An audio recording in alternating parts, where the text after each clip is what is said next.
guys, Nick here from Just4U Studios, and welcome back to another episode of the J4U podcast. I'm Nick, and I'm joined by Marco. Hey, Dylan. That crazy guy who made that weird theory. Yep, that is correct. And yeah, we got a lot. Well, it's weird this episode. We both have a lot to talk about, but also not a lot. Looking at the agenda, Yeah. Small. It's weird.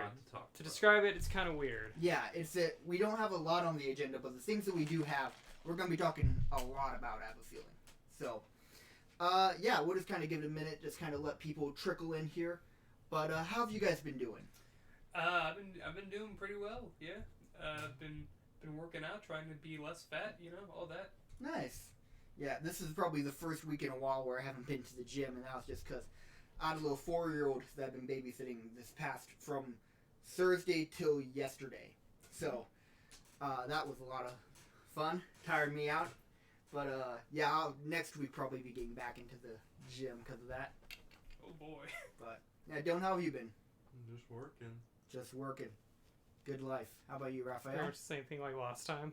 Yeah, still thinking about cats? Yeah, just a little. Trying to fix that up with Luke and all that. Yeah, last night he's been carving things into the walls. It's pretty weird. I've just Some been fucking hieroglyphs. And Just the horrible walls. symbols. You just have all the white walls. his with the wall, Sharpie not marker. mine. Yeah, 'cause- specifically my wall because you know he's a big old dick about it. yeah, I can admit. I mean, like, you may not want to come tonight. He's saying weird chants all the time when I'm sleeping. Mm. I wake up.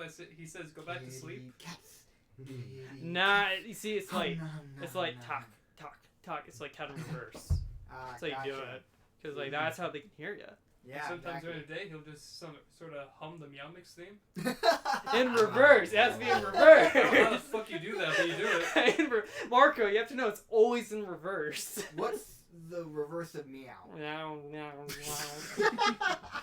I am Meow. so glad I asked that Meow, question. meow. It's a quiet house, and then he fucking does that shit. I know he's summoning some horrible dark I forces. think I could have lived my life without hearing Well, So it's a there you bit go. too late now, so there you go.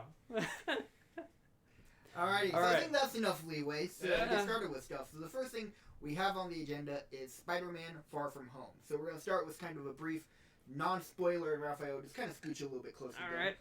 But a brief kind of non-spoiler version before we totally jump into the realm of spoilers. So, what did we think about the movie in kind of just a brief spoiler-free sense? I mean, I thought it was pretty good. At times, I thought it was a pretty good breath of fresh air since it's straight out of the Infinity Saga. It does some things that I thought were cool, and you know, some things I thought you guys could have lived without that. This movie didn't have to have that thing. Okay. And Dylan? I thought it took a lot of risks that Homecoming didn't, and I really enjoyed those chances that it took.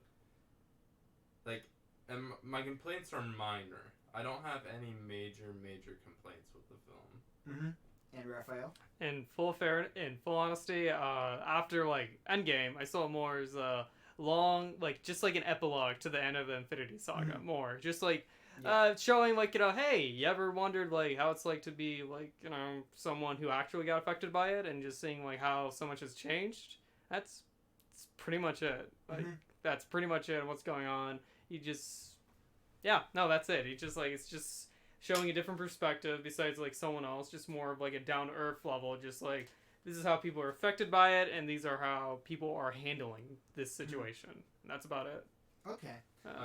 One more thing. I will say I still need to see it a second time. Because out of all the Marvel movies the last couple of years, this is the only one I haven't seen a second time yet. It's funny, I think this is one of the few ones I've seen a second time. It's because it came out and then I went on vacation, so that's my mistake. That's a good point. So, I'm probably going to be the outlier on this one here. It's something I kind of knew going in, is I was honestly disappointed with Far From Home. It's a fine movie, but I feel like I shouldn't have to say that with the Spider-Man movie, especially coming right off of Spider-Verse. When we get into spoilers, I'll talk a little bit more about that, but it was one of those things where, I don't know, there were some things, the things that I really liked, but the things that bugged me, I think they really kind of dragged the movie as a whole down for me. But, anyway, that's kind of our spoiler-free thoughts. We're going to go really deep dive into spoilers. There'll be a little red spoiler tag. And then when we're done, that will lower and we'll move on to talking about The Lion King. So if you've not seen Spider-Man yet, now's your time to kind of it. yeah, I'm going to just... but that's your time to kind of have a warning. Spoiler right now.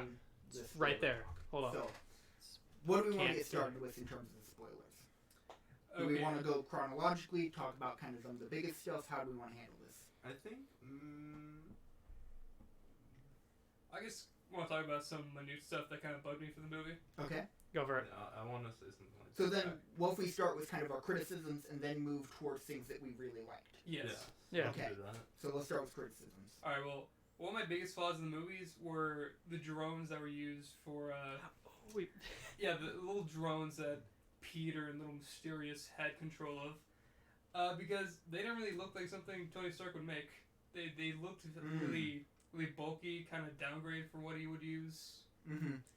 We kind of talked about this, actually. Yeah, Jim and I had a little talk about it, because when it comes to Iron Man and his machines, it has functionality and style with it. This one, it doesn't look like something he would make. It looks like a... Hank Pym. Hank Pym, or sort of a hammer sort of device he would... Or Shield. Or Shield. Whatever, just nothing that Tony Stark would make. Mm-hmm. Going off of that, my opinion, I got the impression that it was something that he had made early in his career, which would kind of explain, because I mean we don't necessarily know exactly. I mean, we don't know when they were made. When they were made, that is true. But like, just my impression, I got more of an impression that they were made earlier in his career rather than later. Yeah, well, one of the big themes of the film is the legacy of Tony Stark. Like even going back from just the original Iron Man all the way till now, like we see a huge transition. We see the technology transition, and I think the drone usage. Granted, I don't know for sure, but I think having the drones look like they were kind of an earlier Tony Stark, it kind of just shows how impactful his legacy is. So even his early technology could still be used X amount of years later. Yeah, I mean, how long was he a weapons maker?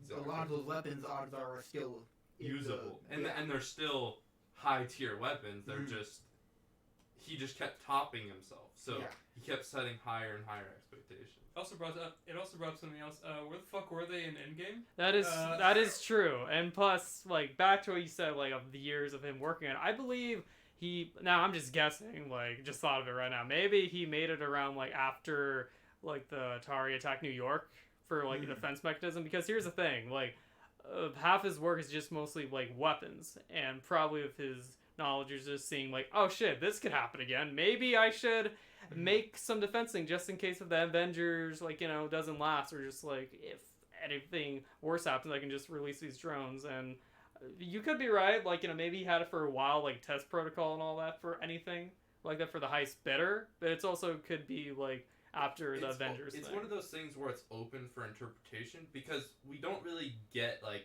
anything that ever experienced that, like, obviously all the events leading up to the film could have been significant enough to use them, but again, we had really no knowledge of them, so it's one of those things that's hard to judge, like, oh, he made those the day before he died, and that's not what they should look like. Yeah. So here's my follow-up. Does that impact the movie for you, the design of the drones? Does that take away?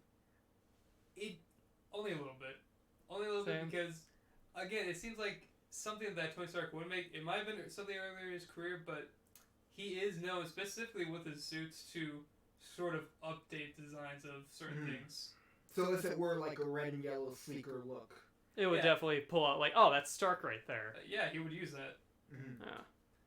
Another thing that bothered me in the movie was Mysterio's suit, or I guess the lack of suit, because in the movie it's a mocap that has a hologram over him, which I thought, guys, we're in the realm of bullshit science. You can just have the actual suit and it sort of projects some of the shit he does.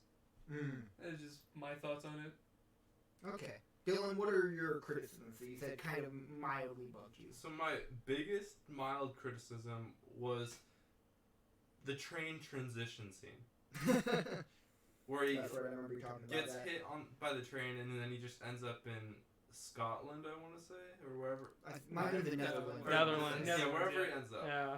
That whole scene, I understand what it was accomplishing. It needed a transition for Happy to come with the ship and come to the rescue. But it just felt so out of place. Mm-hmm.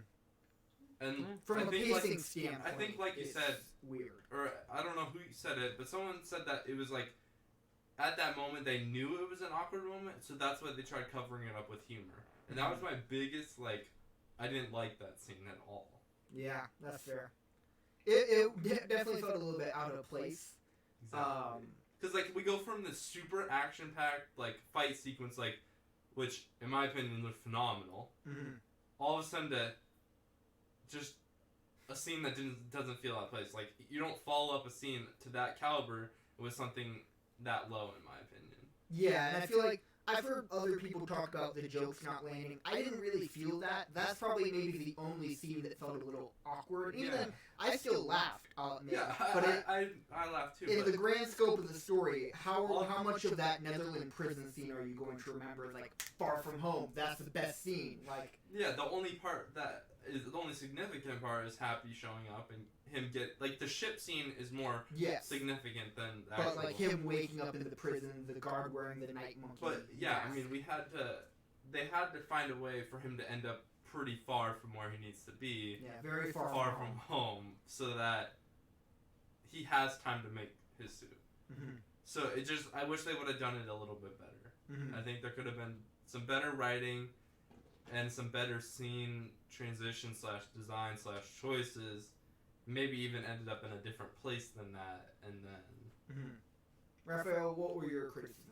Alright, so I got a couple actually. So first thing, Stark giving Peter the glasses. The Edith glasses. Yeah, it doesn't make any fucking sense. Like, here's the thing: you're giving someone like pretty much a weapon that you. Not pretty much. It's literally you a gave god tier. It's an arsenal of weapons. Never mind. You gave him a nuke. That's pretty much here's the red button.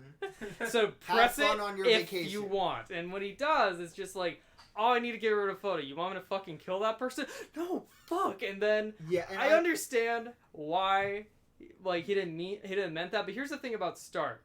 He has protocols and like codes and all that. So for him, it's simple. But for someone like that, it's more of just like, okay, so you want me to?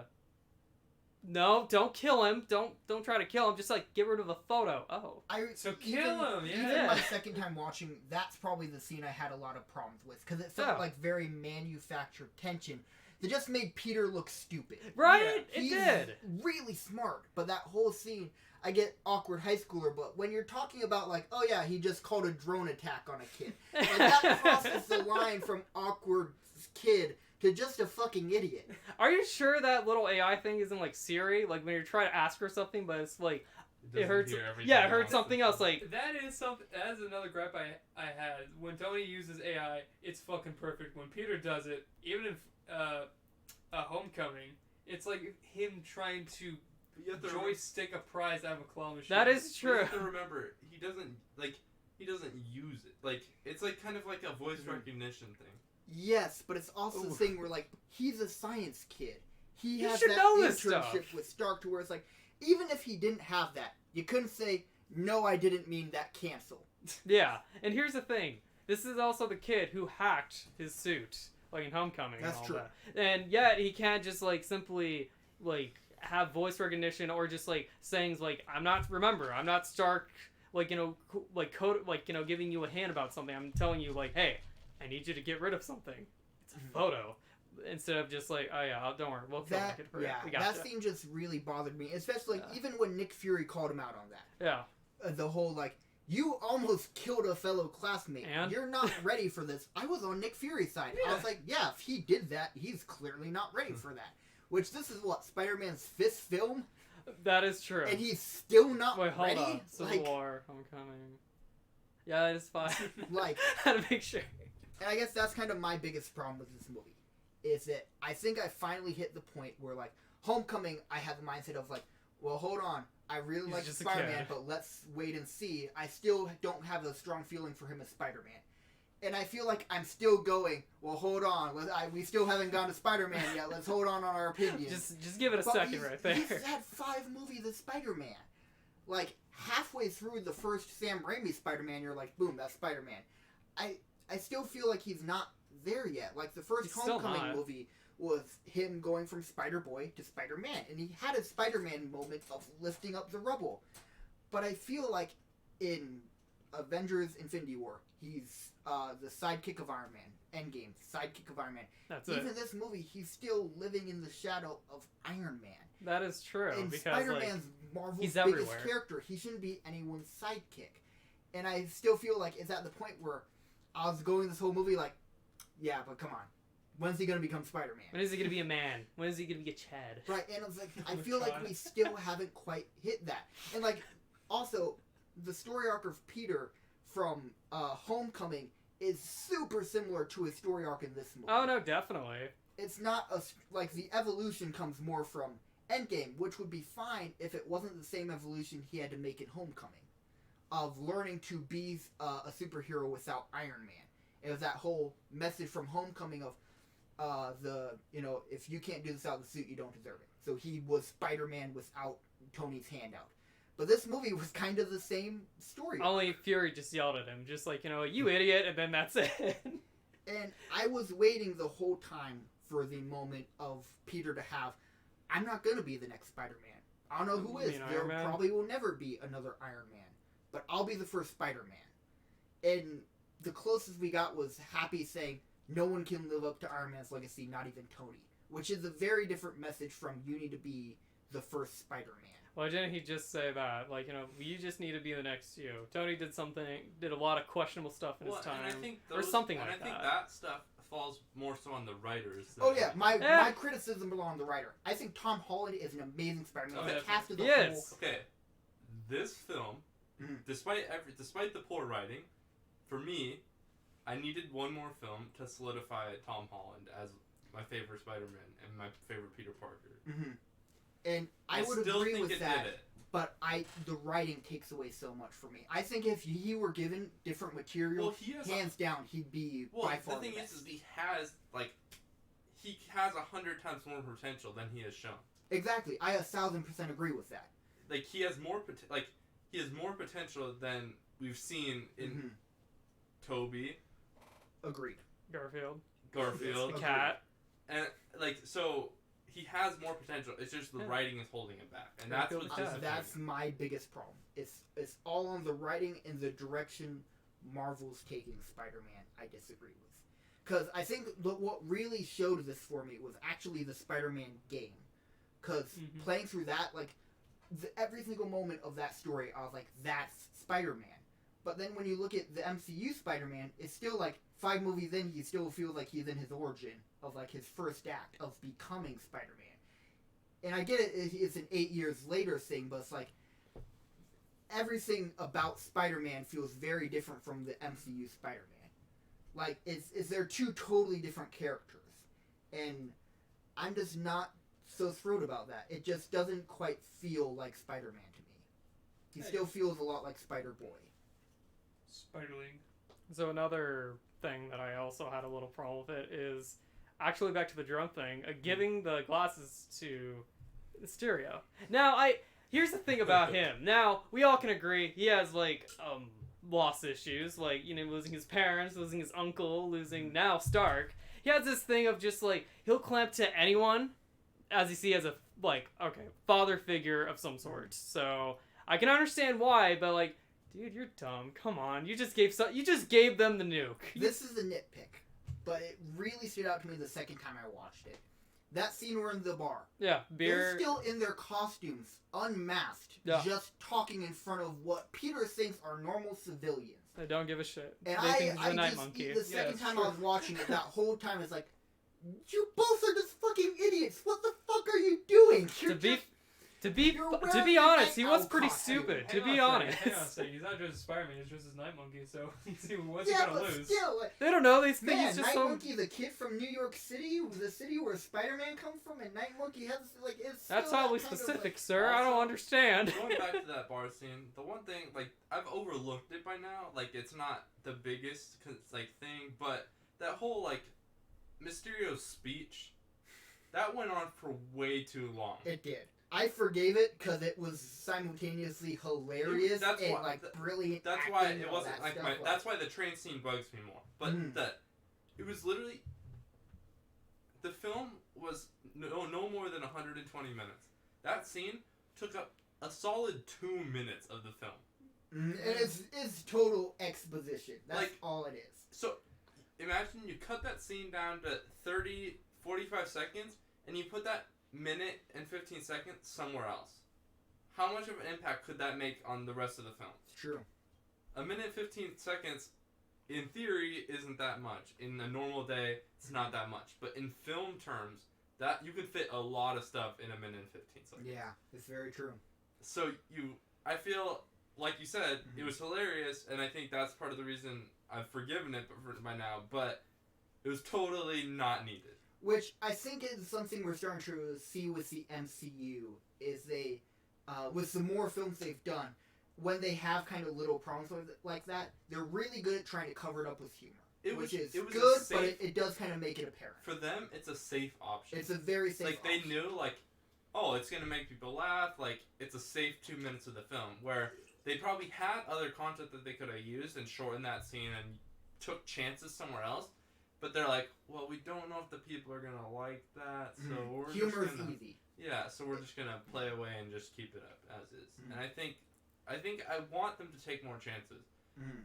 And I mean, granted, over the last couple of years, we have gotten some more chances than they have. I am taken in so the past. thankful they've started taking more risks. But I want them to take even more. They're not Agreed. taking enough. Mhm. I know I'm getting greedy at this Yeah. point, but they're not going far enough with it. Yeah, it's like they finally have mainstream audience hooked. So now's the time they can really start pulling. Exactly. But anyway, now that we've kind of gone on about a lot of the criticism, are we ready to start talking about the positives? Absolutely. Yes, my absolute favorite part of the movie was the whole mindfuck scene. Absolutely. Mysterio. That might be my favorite favorite scene from any Spider-Man movie. Same, because I only had a little prior knowledge of Mysterio. He's all about illusions, and this one was a big old fucking illusion. It was a big old fuck you, like you're a piece of shit and all that. Your little Peter Tingle ain't gonna save you now. Yeah. Well, it kind of like helped him like around the end because like it wasn't still activated During that So- scene. Well, that was that whole thing where like you have that giant scene where it doesn't help him, and then towards the end when it finally does help him, that is that was a big transition. That was like one of the biggest transitions that we got in the film, which is important. Which is good for Well- one of his powers that we haven't seen in like Yeah. Homecoming or anything. It did show a little around like Infinity War around the beginning, but just like Yeah. this is a film where just like he's learning some more of his powers. It's starting to evolve about like what Spider-Man is, just like his spider sense or Peter Tingle. I'm really interested. I'd love to hear Kevin Feige talk about the MCU interpretation of Spider-Sense, because that's one thing that I'm not totally understanding. It's not so much a criticism of the film; it's more It's so a just question like, I have. what direction are Where they it's taking? like, yeah, like why haven't he had it until basically the end of Far From Home? Aside from like the little moments with Infinity War, in terms of Spider-Sense, typically it senses when you're in imminent danger. That was a ship landing away from him, unless it knows the omniscient presence of Thanos. But then why would it do it then, as opposed to like right when someone's about to blast him, like not Shockwave, Shocker did in Homecoming. Like, I'm kind of curious to see their explanation on Spider-Sense. But anyway, that's more so a question I had. I'd say another thing I did like was how they fixed up MJ's character. Cause Absolutely. Okay. She was no more of a 2D character, but more like she's more fleshed out. Just kind of there. She's more MJ as well. Because like, my thing with Homecoming is like, Michelle's a fine character. I'm fine with Michelle. But then they did that little thing of like, oh, my friends call me MJ, and I was like, you can't have it both ways, Marvel. They're She all can like, be and "Oh, they- we have her." Or and she they can did. be Michelle. And they've kind of, this whole movie spent that whole time doing like, okay, we're making Michelle and MJ kind of one combined character. They took more time with that. I was like, okay, I'm totally okay with that. I actually really dug the MJ-Peter relationship. Oh, I absolutely. And then when they finally kissed at the end, like, it felt like it was a huge payoff. Mm-hmm. Sort of. It was awkward, but it was like, within their relationship, it was like, it was what it needed to be. Mm-hmm. Something more was like, this was gonna happen. But something I need to happen. Okay, Uncle Happy, let's make it happen, everyone. No, I mean, it was definitely predictable. I knew. Let him get him some ass. Come on, like, guys. I'd say like 30, 45 minutes into the film, I knew what was gonna happen, but I still needed to see it to be like satisfied. Yeah, I mean, either way, I you're gonna see enjoy it. how they wrote their relationship in this film. Like, trust me, like, either way, you're still gonna see it, because, for one, it's a Spider-Man film, and half of all of them is just, like, he gets a girl. That's it. Well, I mean, Homecoming, not really. Oh yeah, he has. I mean, It's like, I get a date with, and now she's leaving. Okay. I mean, pretty much Amazing Spider-Man 2. Yeah, Oh no, my God, maybe she's not, dead. maybe not every film. Well, Every film you might get be the a point. stretch. You get the point of Spider-Man. Like, he gets the girl, depending if Maybe. she's dead, or, like, fuck you, either way, it's still Or her worth it. dad's a supervillain. Dad's supervillain, you know, or just dad's a cop, dad dies. Like, don't date my daughter, Anyway. date's daughter, Fuck dies. kids. Anyways, I think you should talk about your favorite part. Wait, fuck, what was my favorite Your part? favorite man is in there. My favorite man, oh yeah. Who was my favorite? Fucking J.K. Simmons. J.K. Simmons, fuck! I thought we were talking about Mysterio, because, like, he was So good! before we move into the post-credit scene, are there any non-post-credit scenes? I loved Mysterio and how Mhm. they made him as a character. It made sense, because, like, here's the thing. He had a crew. It made so much fucking sense, because here's the thing. Do you think he had all that time to just, like, you know, work on a costume, cast this big illusion thing, and also, for some reason, get the same drones just, like, up there? Which I'm still thinking about how he got that control of that, even though Peter has full controls of those drones. Yeah, how did he get I'm those just drones? saying, that was a big loop in there. You ever I thought will about say, yes, that is kind of confusing, especially because the drone guy is Yeah. the guy from the first Iron Man, that? Which he was never a which does Strowman. help your theory of its The older older Stark stuff. tech. Because But it he is would still know how kind to of- use it yeah. if he was there. Maybe it was just like wasn't developed yet, but it was probably like in the It was in the process. works Yeah, it was while he definitely in the was- works while Best Guess Iron Man. Like Yeah. that, and then like he got fired or something. I don't know, maybe a couple of years later, and he still Well, had I'm access. pretty sure he got fired when Obadiah said, "You can't fucking do what Tony Stark did in the cave." Yeah, Get I mean, he could just have a little short temper and just like scream at him, and then that's it. Just like, fuck you, I quit. So, one final thing I want to talk about before we move into the post-credit scene is I want to talk about how much of an impact Ned had on the film. I fucking love him. That's a great character. He's I better was- than Osborn. I was kind He's of better than Harry. like I wasn't expecting as much involvement in the film as he had, and I kind of enjoyed. It wasn't too much, but I didn't feel like I was robbed of like only seeing him in like one scene and it just being out of place. Yeah, Granted, 'cause it was about their entire trip to Europe, yeah. but I still think it was like I wasn't expecting to see him has as much of an impact. Granted, he was Yeah. mainly used for humor, He's the comic Enjoyed him. relief, Yeah. which he is is. good.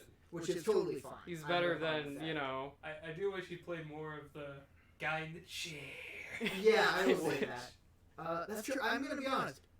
I really like Ned as a character. Totally forgot about him until you just mentioned it. But yeah, that is right. So something isn't a complaint to me, but I'm curious if it's a complaint to you.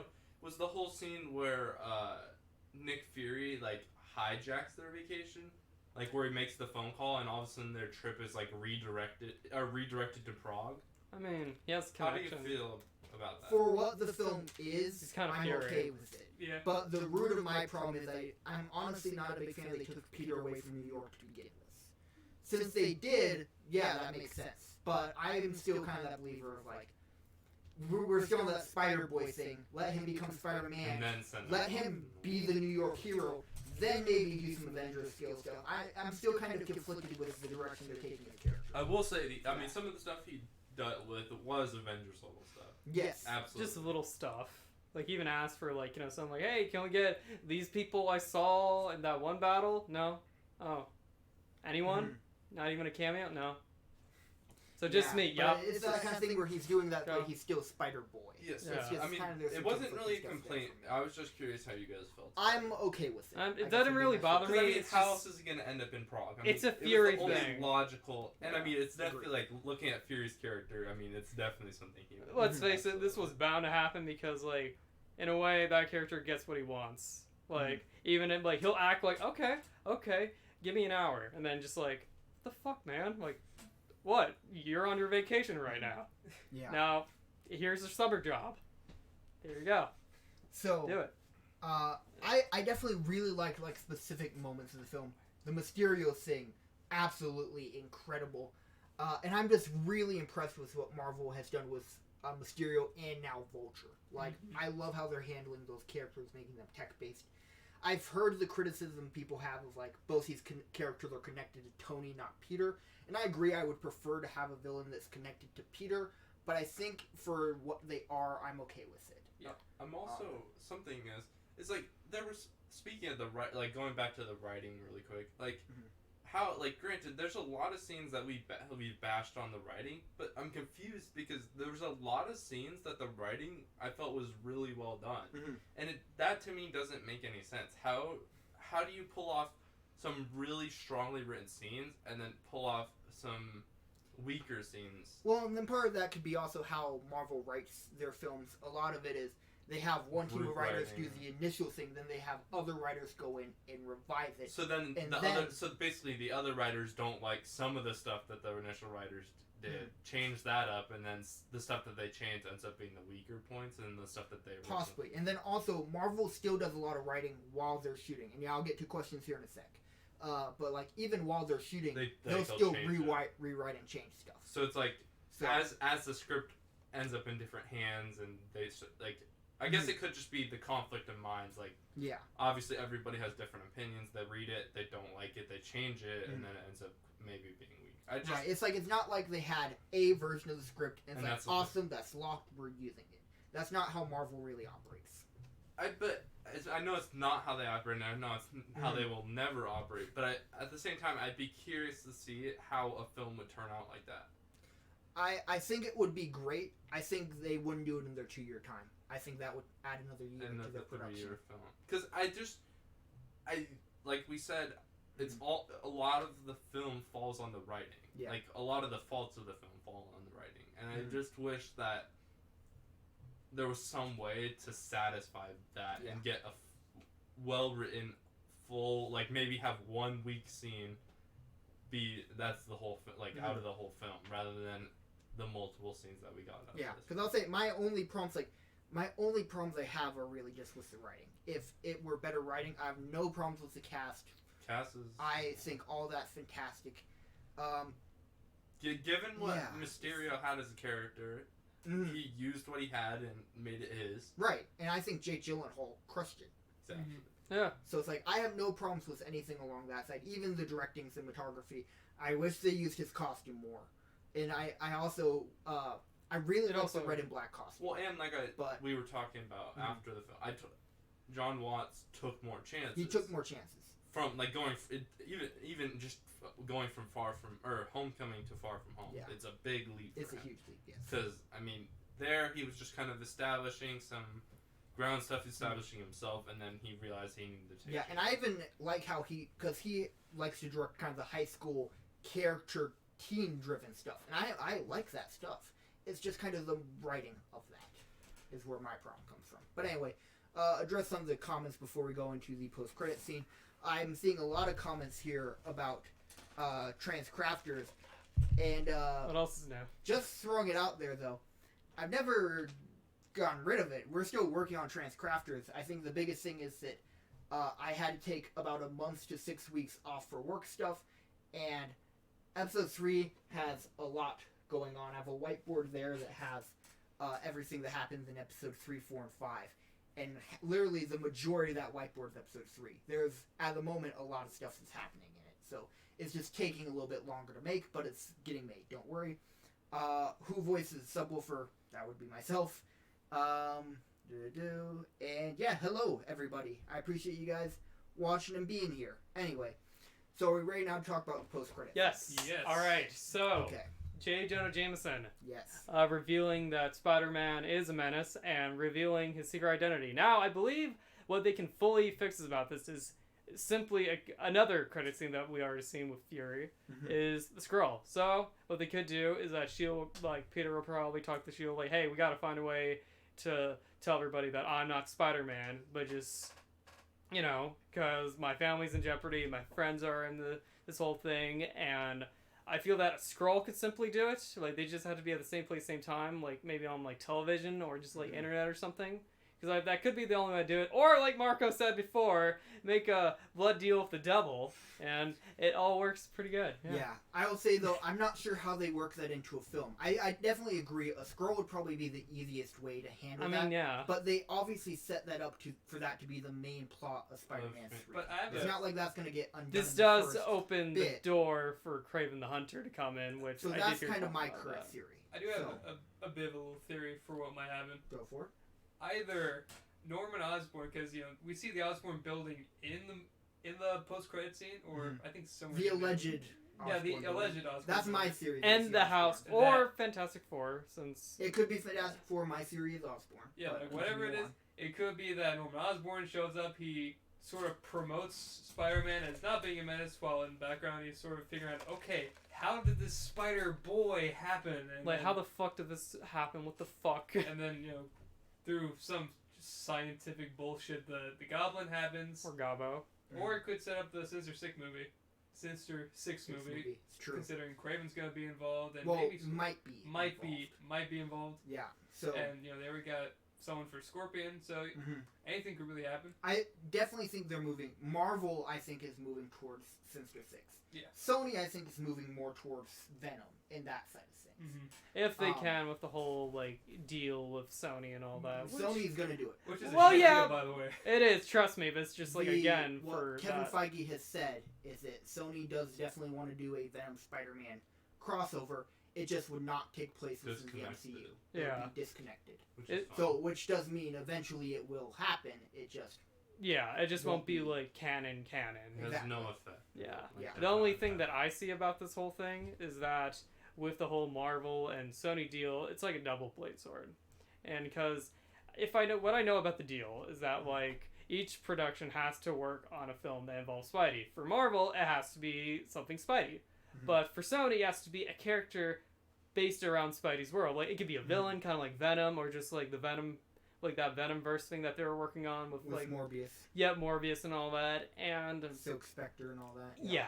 So with that deal, like they have to make a movie. Now, if Sony doesn't make a movie involving like any Spider-Man character, or they just don't get to the date of anything, then Marvel will have the rights to take back the character Spider-Man. However, with that problem too, It's a little bit closer in, by the way. with that problem too, it also takes some of their other projects like the PS4 and also the animated Spider-Verse sort of thing. So that's gonna cause a little controversy when Sony Animation's already got the rights to that art style, and if Disney wants to make something like that, Sony was thrust out. yeah, exactly. See the problem? And per se, if Marvel, that whole thing of just like Spider-Man Far From Home has to reach like $1 billion, Sony would have to take back Spider-Man. Now, I'm not so sure if that's actually accurate because I'm gonna be honest, I don't think it is. I think that's See? a marketing Because stunt. here's the thing, like, Homecoming didn't really make a lot, but Far From Home did. I feel like people only said that to scare people to watch it again. You see what I mean? I'm gonna be honest. See where I'm that's getting at? my thinking as well. Because I can't imagine that it could be a part of their contract. I don't think it would be. Yeah, it's just as long as the movie's good to and be honest, they're doing it right. I don't think. I mean, merchandise is where the money comes from. That is true. honestly, Like as long as especially they, when you're talking about comic book movies. yeah, So even if it didn't make $1 billion, as They'd long still as make it. merchandise is being sold and Sony can make, It's I being wanna sold say- at all time. yeah, I know it's set up in a way to where I think Disney has the rights to the toys because since Disney has the rights to the TV show stuff when it comes to Spider-Man animated stuff, they mostly get the full rights to that and product wise. I As know long as one they of get them the had toys and merchandise, the other got a lot of the movie. studio. Studio was cut. Sony, toys was Disney. So Yeah, which is probably more stupid for Sony.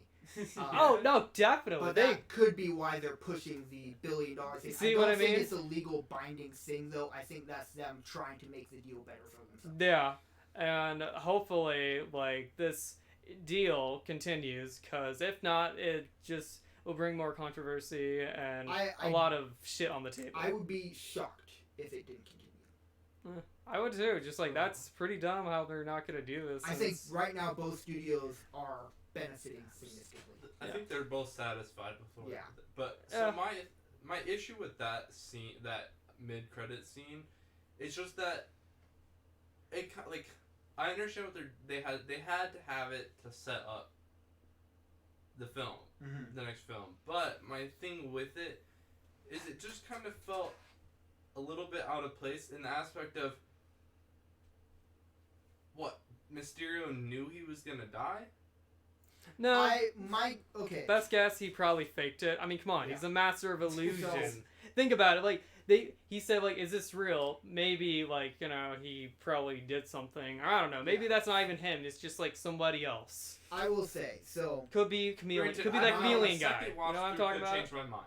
'Cause right now, that was my first initial reaction. I was like, so he like filmed this and got it ready like for when he knew he was gonna die. Like it doesn't seem very Mysterio-ish. So Trust me, here are they my definitely thoughts hinted that. on the whole post-credit scene thing.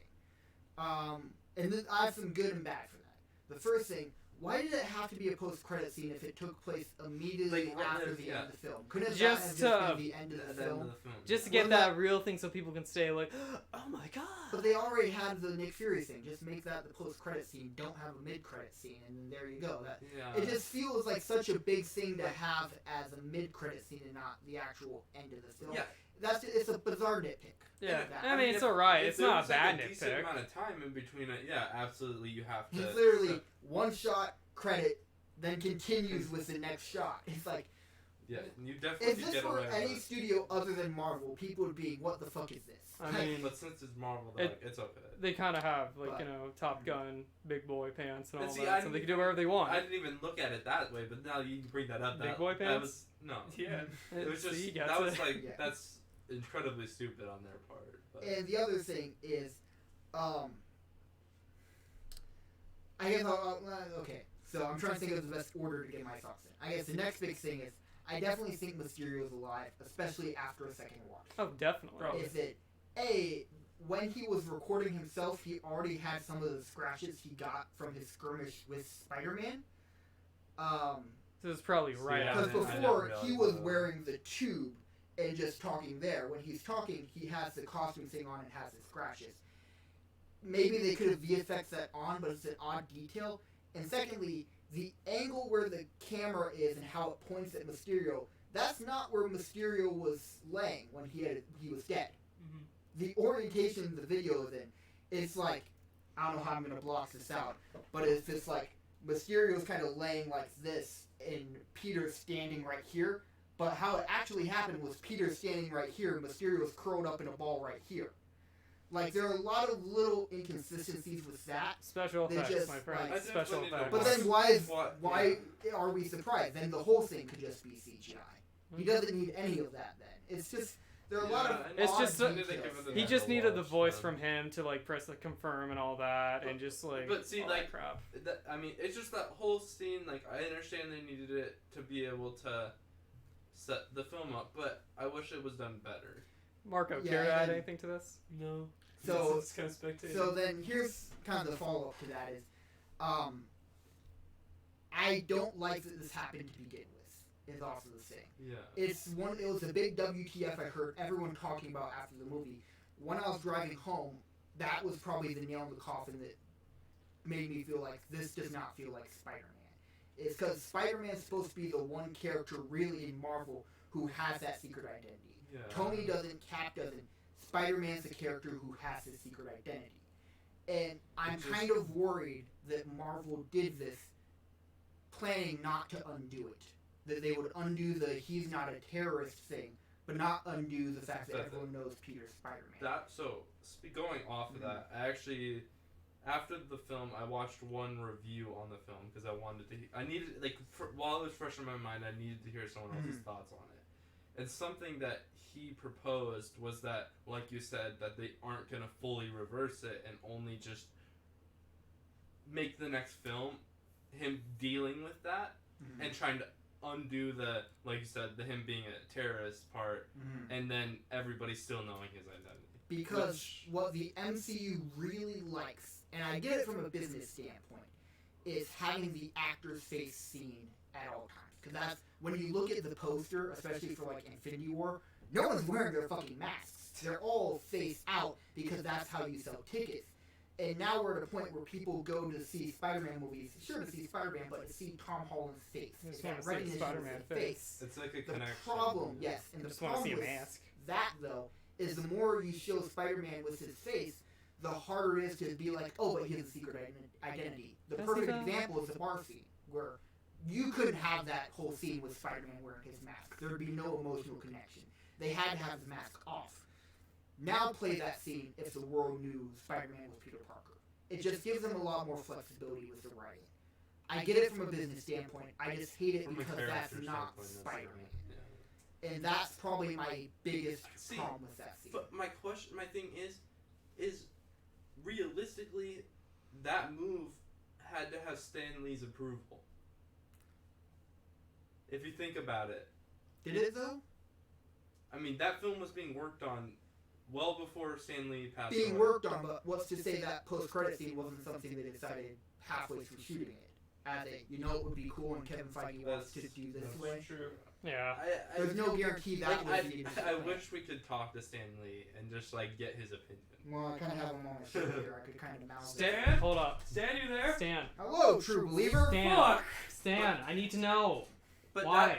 Okay, that's it. Stan, why did you make Mudman? That's almost something I'd be curious to see if Kevin would speak on. Mhm. Like if someone could find a way to ask him, and Yeah. but like granted, he could just easily be like, oh well, yeah, Stan Lee said it was okay, like whether he did or not. I mean, it's just, I guess if it had Stan Lee's approval, I would be more okay with it. Yeah. Granted, I still wouldn't be happy with it, but I mean, he's the Make up your mind, man. the character. It's true. So I mean, if he gave the approval, yes, I'm okay with his identity being released, and in him not having a secret identity anymore, then the reality is we all have to be okay with it. And honestly, I think I might have been okay with it if that were the post-credit scene for Spider-Man 3.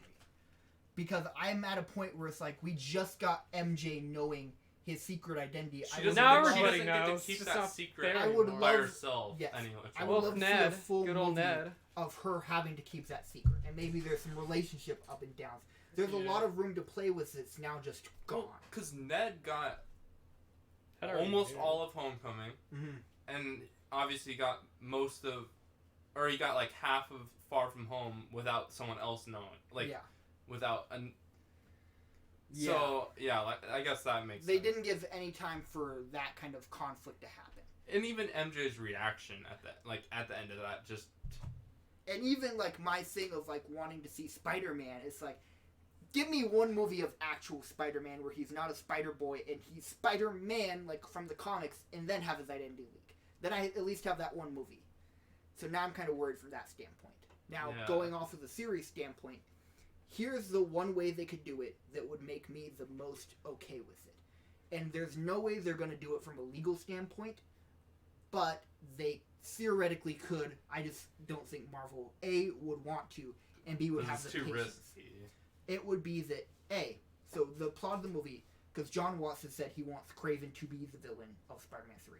The problem with that is that's a Sony property that Sony wants to use for a solo Kraven film. They're still working that out legally, but I'm hoping that Marvel gets Marvel Kraven most for it. likely It will win. So So they- they were the big boy pants in this situation.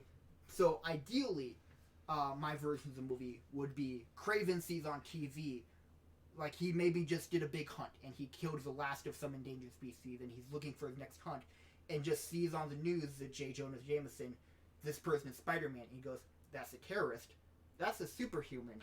No one would have a problem if I went to kill him. I'd be the hero of anything. I see it more and as I just get like, this prize on my wall. yeah, like But- next challenge, but flexing then- and all that. The other part of the movie is, because Marvel loves to pair him up with another superhero, is Peter gets Matt Murdock to represent him in court Oh, for I the love trial that. of what happened.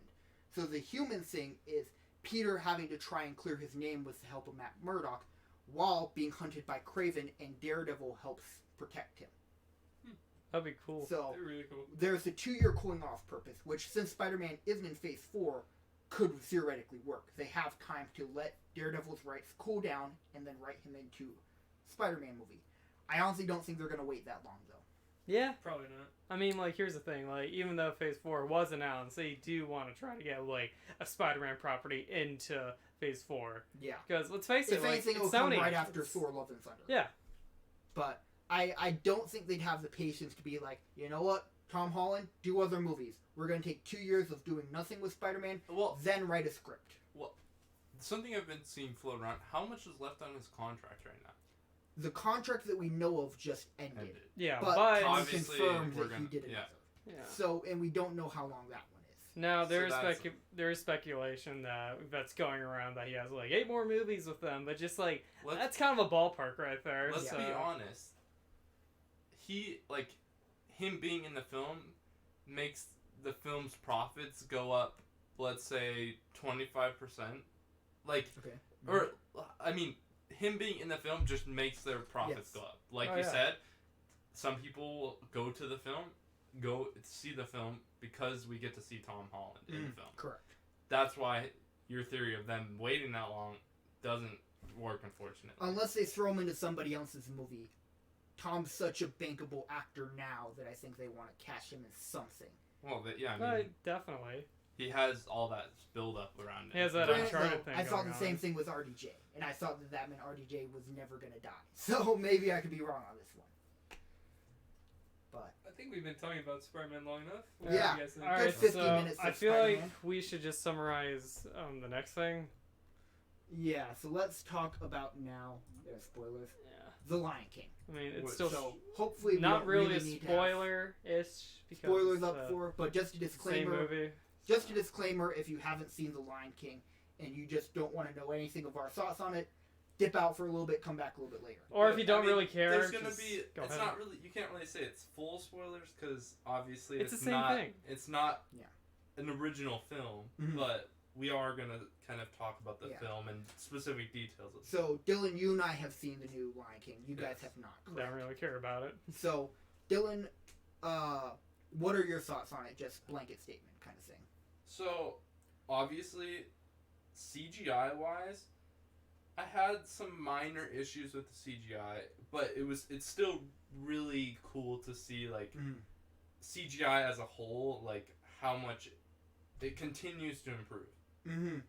I think that's my biggest takeaway from the film, and Yeah. then like a lot of my issues lie within some of the choices that were made. Agreed. So my personal opinion for the movie as a whole is, from a visual standpoint, I think it does a lot of what Avatar did when Avatar came out. Is they It set a holy new shit, standard. this is CGI. I think it, but it also showed me where we're lacking in CGI. Absolutely. And I think the biggest thing is, especially with the animal characters, making talking look realistic. A lot of the time, the talking just didn't work. Well, yeah, And especially with emotions in general. Because I know Andy Serkis, he directed a version of Jungle Book not perfectly, I mean, in, I don't know what word I was looking for, but decided to make the lions, not lions, but I guess the animals, their faces didn't look accurate, they looked more humanoid, so they could get expression. This movie didn't do that, and you can kind of see a lot of its expressions are bolder things. Like, you couldn't get a subtle lip movement, so you had kind of a whole ear head movement. And it wasn't, and it's not even like there was much expression in the voice. My issue is that they chose a lot of voice actors that just had a big name surrounding them, and that's part of my kind of issue. It's just that like they use those names to kind of bring in a bit of a new audience. Yeah, and I'll say it worked for me, honestly. Like, because like I saw all those names and I was like, hell yeah, sign me up. Like it's a money move. I mean, let's be honest. Disney. I mean, No shit. I mean, Like, that's they need legit money, too. so you Yeah, know. clearly. Yeah. It's just, I mean, can I go into like specific stuff? Oh yeah, go for it. So some of the transitions, like, they didn't feel right. Like, I feel that the animated version, like, had a flow to it. Well, here's the thing. A lot of cross dissolves, if I remember correctly. But I think it more had to do with kind of pacing, which was something they changed a little bit here. Yeah, but it's just like, it just didn't feel like. I that saw a movie you clip saw on- as a kid. Yeah, I mean, it didn't. It felt like Lion King because of the characters, but you take away the characters and it doesn't feel like Lion King to me. Here's what didn't feel like Lion King to me. Is I think what they did was the bare minimum to make it Lion King. All the subtext and like meaning behind The stuff messages the were messages were gone. It was the bare top layer of Lion King. So the two things that I will say is that falling scene, I absolutely hated it. It didn't feel right at all. I mean, did you get a different opinion? Yeah, I wouldn't say a different opinion. I didn't hate it, but wasn't. You're right. It definitely wasn't as emotional. So like all of a sudden, like you just have him just hanging off the cliff, and then all of a sudden it just cuts to him falling. Yeah, and I think if I'm being honest, a lot of I think the gripes that myself and other people have are limitations they discovered while making it. That when you draw an animated line, it looks fine. When you have a realistic line doing it, it looks weird. And I think that's one of those moments where it's like they realized this looks real weird. We have to cheat it. Like even I watched a scene breakdown from Jon Favreau where he was talking about a scene from The Lion King, and there are certain moments where they had to change stuff from the animation, not because they wanted to, but because it looked too weird. Like the whole Rafiki holding up Simba thing, they were gonna kind of do it similar to the movie, but the way that the actual anatomy of the monkey was, he had to lean unnaturally forward, so they just had that shot be a long shot, so you couldn't tell he was leaning any. Like little things like that, the more you notice, you're like, I guess they didn't do that, which is more of an inherent problem with the film in general. That they made it to begin with because of that. Yeah, I think it was kind of cool to see it from a different perspective, but I think this film could have gone unmade. Like, I don't think it needed to be made. Yeah, so it's one of those things where I think I'm going to have a strong appreciation for the film for what Jon Favreau did from a technology standpoint, but from a story standpoint. Well, looking at it 5 years down the road, we're not going to really look at it from a story standpoint. That's true. And, like, if you really look into the behind the scenes of how they made the film, it's fascinating. Basically every scene they made is a video game. It's all done on a VR setup. Yeah. So where There's they could literally position... Yeah, and it was done with, I believe, a gaming engine. And it's just mind-boggling that in theory they did this so that it could be a playable game, but the actors were playing it, or I guess technically the CGI artists were playing the game as opposed to players. But it's like, there's so many fascinating technical stuff that I think I'm going to have appreciation for the film for that, but it definitely missed the mark on so many other things. Then there was I can't remember, like, then there was there was just, like, The Lion King, the animated one, just had a lot of wisdom and, like, messages that went along with it. Yeah. This film just kind It of was took more all this banking out. on nostalgia and being like, look at what we can do. Oh, you almost died. Oh, you killed your dad. Oh, you're gonna go live in the forest. Oh, you're gonna come back to the rescue. You now have two win. dads. And I'll say, I think, honestly, I and was maybe this talking is a about nitpick that. from me. There's two I think, dads. honestly, my Three, biggest problem with the technically. film, Two dads. Hakuna Matata, Two dads are alive. annoyed me. It was said so Dude, it had much. Seth Rogen doing it. No, not from a dialogue standpoint. The meta standpoint annoyed me. Of like the Hakuna Matata, you know the song. Why aren't you clapping? You know the song. And then they like, and the whole Seth Rogen, every time that I farted, aren't you gonna stop me? No. It's like, why did you need to change that? Like, and then the whole thing at the end of like, Simba wanted to keep singing it, and they're like, come on, we've been singing this for like 8 years. It's like, why are you... Yeah, you gained 400 pounds since we started this song. It's like, it wasn't meta-ness I wanted. Like, That's just Damn. stupid. It's, they did that for a laugh that totally breaks the story. Yeah. Like, so apparently Timon and Pumbaa sing a well-known song called Hakuna Matata in this African world. Yeah, And this whole song was the length of the 3 minutes, and Simba's like, oh man, you grew up fast. It's like those little things that are like fucking stupid. I will, like, Well, you overall, gotta. overall, I will say, like, the film struggled to keep me awake and interested. Mhm. Like, it was cool from a visual standpoint, seeing some of the stuff that they were able to accomplish. And I mean, there was a lot of realistic looking stuff. Yes. So, like, from that aspect, it was really, it was worth seeing from that aspect. But Mhm. from a story standpoint and everything, I just struggled to want to stay awake for it. Yeah, and I'll say my personal takeaway is that I didn't hate the movie. I thought it was fine. I think the biggest thing that holds the film back is that Lion King came out already. And I keep thinking, like, if this was the first time the This is story had the been told, original if this one, was the yeah. first Lion King we have seen, we'd either be like, holy shit, that was weird. Like, come on, this That is was just cast bad. bizarre. Or we would be like, man, that was incredible. But now we Just live like in the such a impact world that the where it's original Lion King had. like, Like, yeah. we'll never know what that would be like. Yeah, and I think the biggest thing that holds this movie back is that It was already done.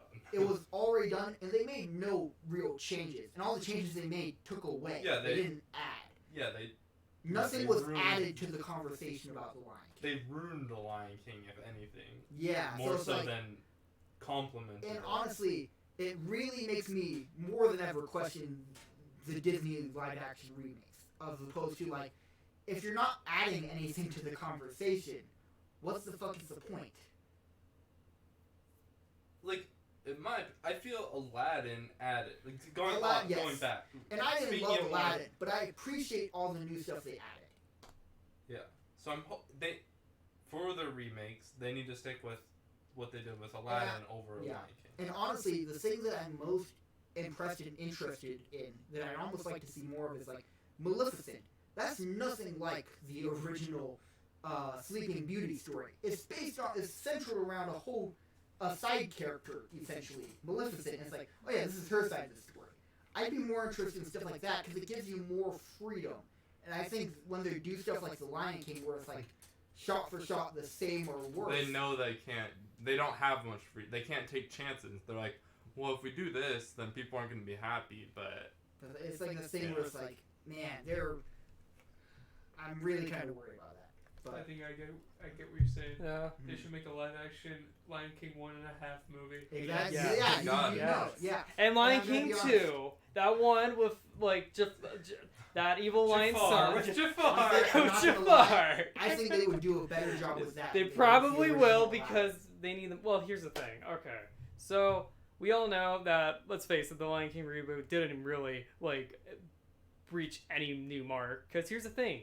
That was the Lion King was more of an animated movie, Mhm. and trying to remake something that was animated is really tricky because they had spent time working on these characters, actually, getting to know more about the voice actors that fits those roles. That's why it didn't click with Seth Rogen or like that other. Well, and the animators could make the character do things. Yeah, like have Yeah. a shocked face, a scared face, a weird face, all Right. that. Seth Rogen, he could make a shocked sentence or phrase, and it would still have to look like a realistic warthog Yeah. doing it, though. See, that's a problem with that. That's why I feel like that's the main reason why it didn't sell so well with it, because I get it. They wanted, like you guys said before, wanted to get more of a realistic The point of crazy view thing for is- Lion King. The crazy thing is that it still put up numbers at the box office. Well, of course, it Oh, yeah. absolutely was going to. And that's the It saddest could have part been. of It could have been way worse, and it It still would still have would've put put up up the same numbers. kind of numbers. Definitely, and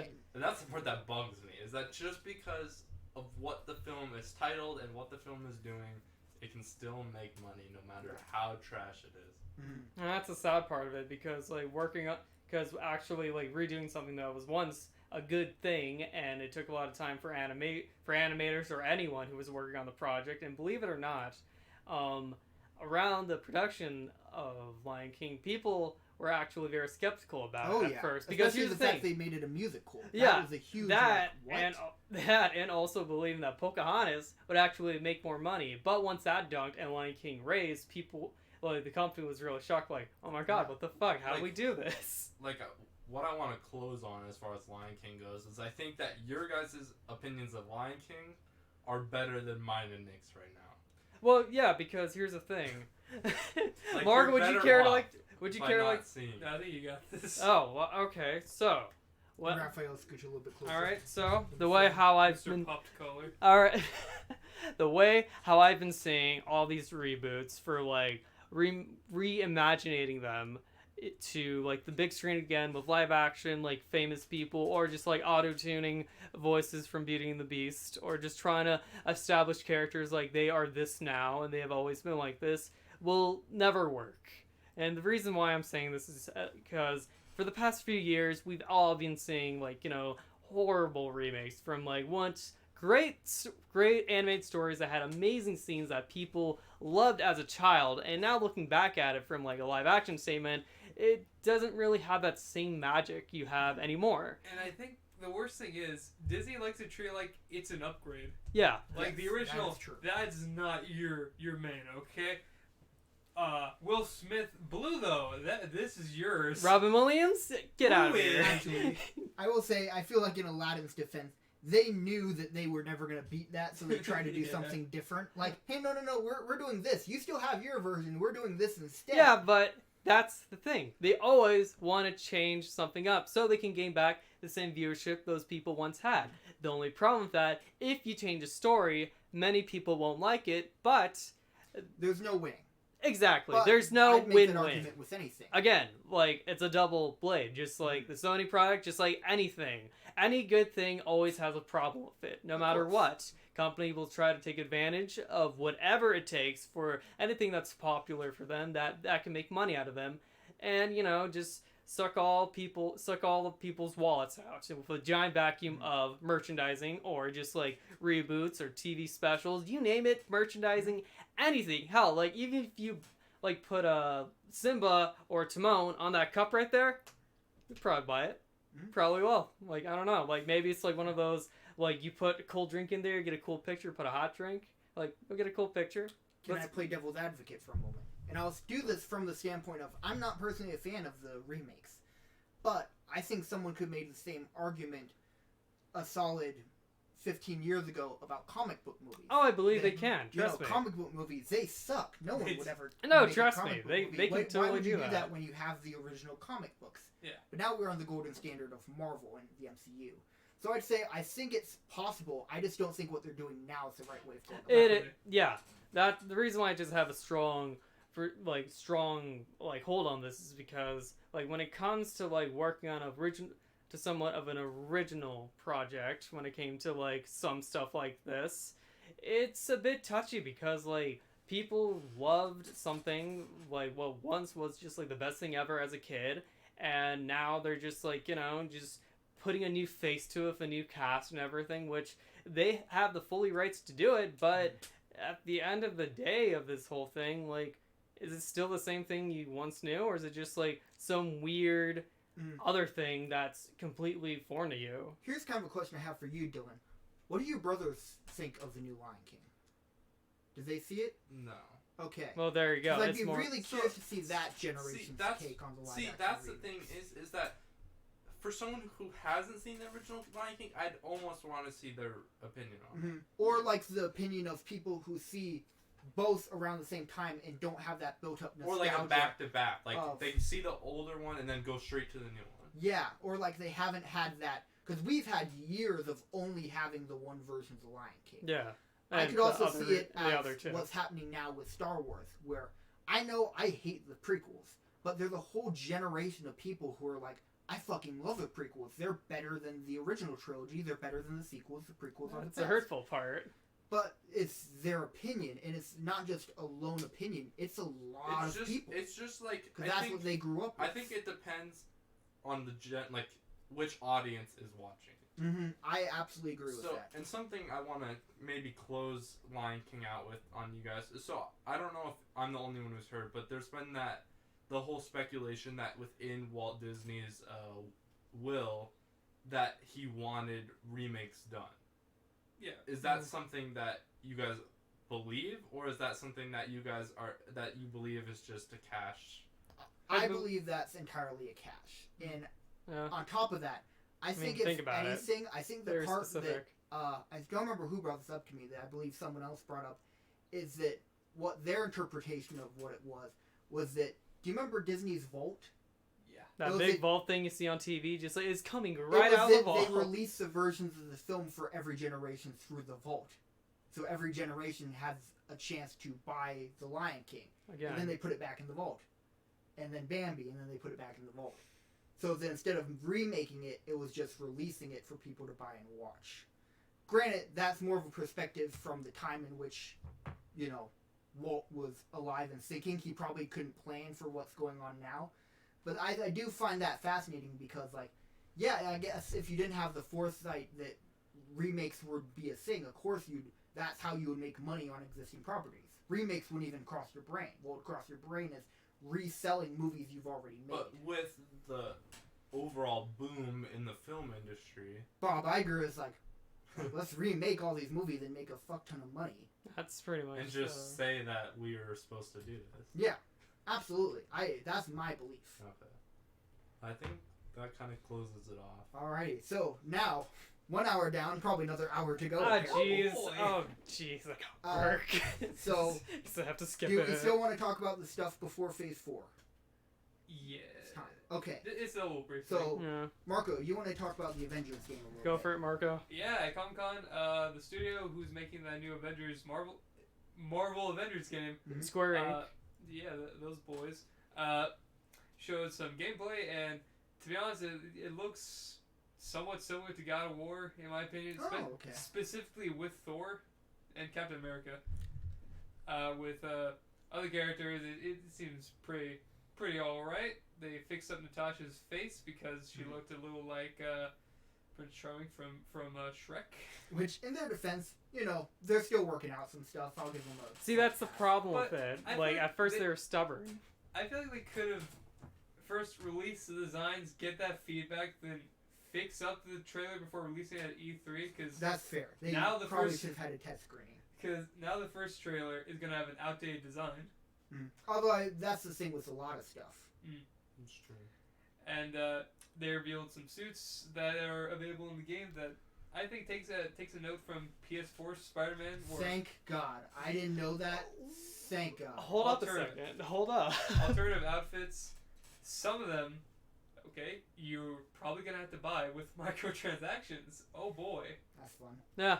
Yeah, so before your excitement goes, and when it comes to, like, you know, the whole PS4 Spider-Man, you can unlock the suits and craft them. Now, granted, there are going to be a lot of suits that you can earn just by playing the game, but if you pre-order it, you can get a bunch of suits, like the original Sin suit for Iron Man. Which is the black and gold one. Yeah, that one. I think one of them is Professor Hulk, which is my favorite version of the Hulk. His super move should be you dab and listen to your mother. And there is a scaly version of Captain America's armor. And really, the game, it seems like it's going to go in a pretty decent direction. They're going to have some exclusive content specifically for the PlayStation. And the beta is actually going to be dropping on the PlayStation first. Okay. When's that I'll happening? be honest. I'm fairly optimistic towards the game. Oh. It could totally suck, but I like that it's not an MCU game. Yeah, It's definitely. a Marvel game. And I definitely think that that's a good direction for Marvel to be focused on. Because, like, with the success of the MCU, I could totally see them being like, we are now identifying ourselves as the MCU. Hi.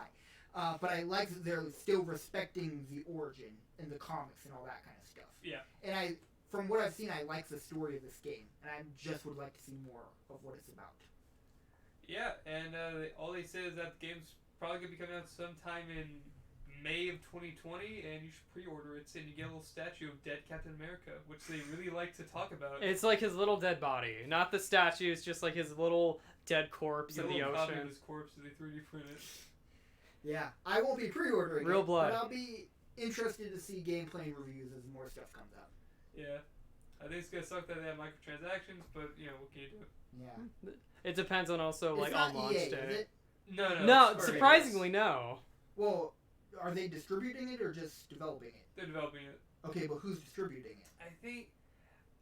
I actually don't Is know. PlayStation specifically No, distributing not. it or the It's for PC, Okay. Xbox, and PlayStation. But it's mostly like They're really favoring PlayStation though. it's sucking its tit right now. Yeah, on that. PlayStation's kicking ass right now. Yeah. Definitely.